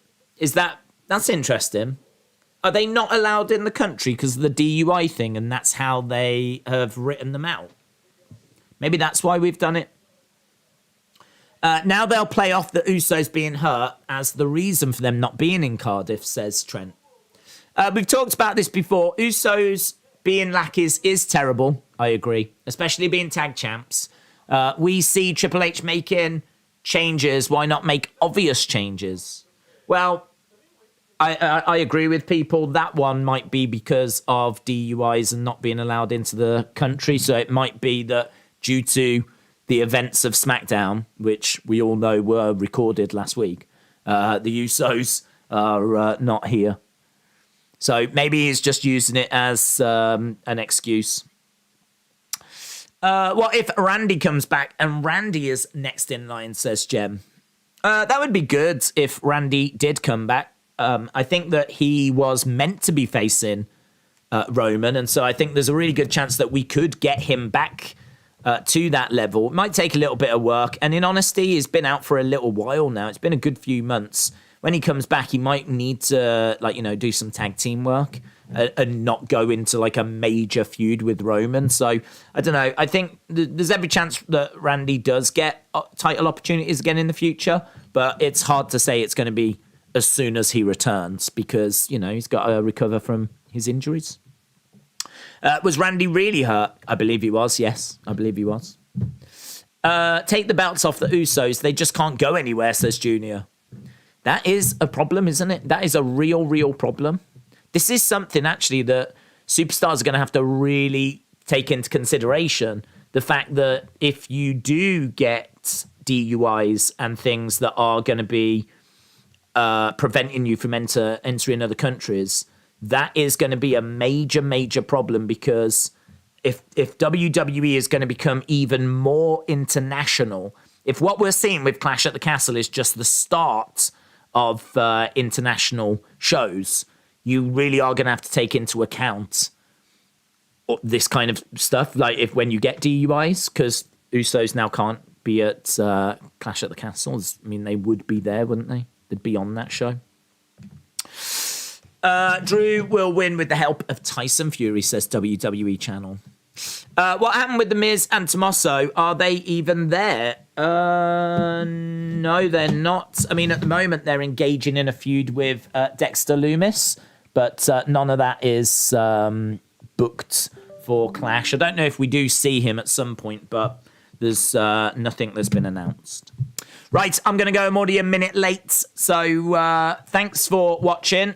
Bit of a weird one tonight. We know that this was pre-recorded, but still, obviously worth watching, getting those final touches. We'll do a review, and then we'll get your thoughts, and then obviously we will be well on our way towards tomorrow and Clash at the Castle. So I'm going to go. I will see you in about 10 minutes for the post-show review on this channel. The live stream is already set up. We'll be there in 10 minutes or so. So thanks for watching. I'll see you over there. Bye for now.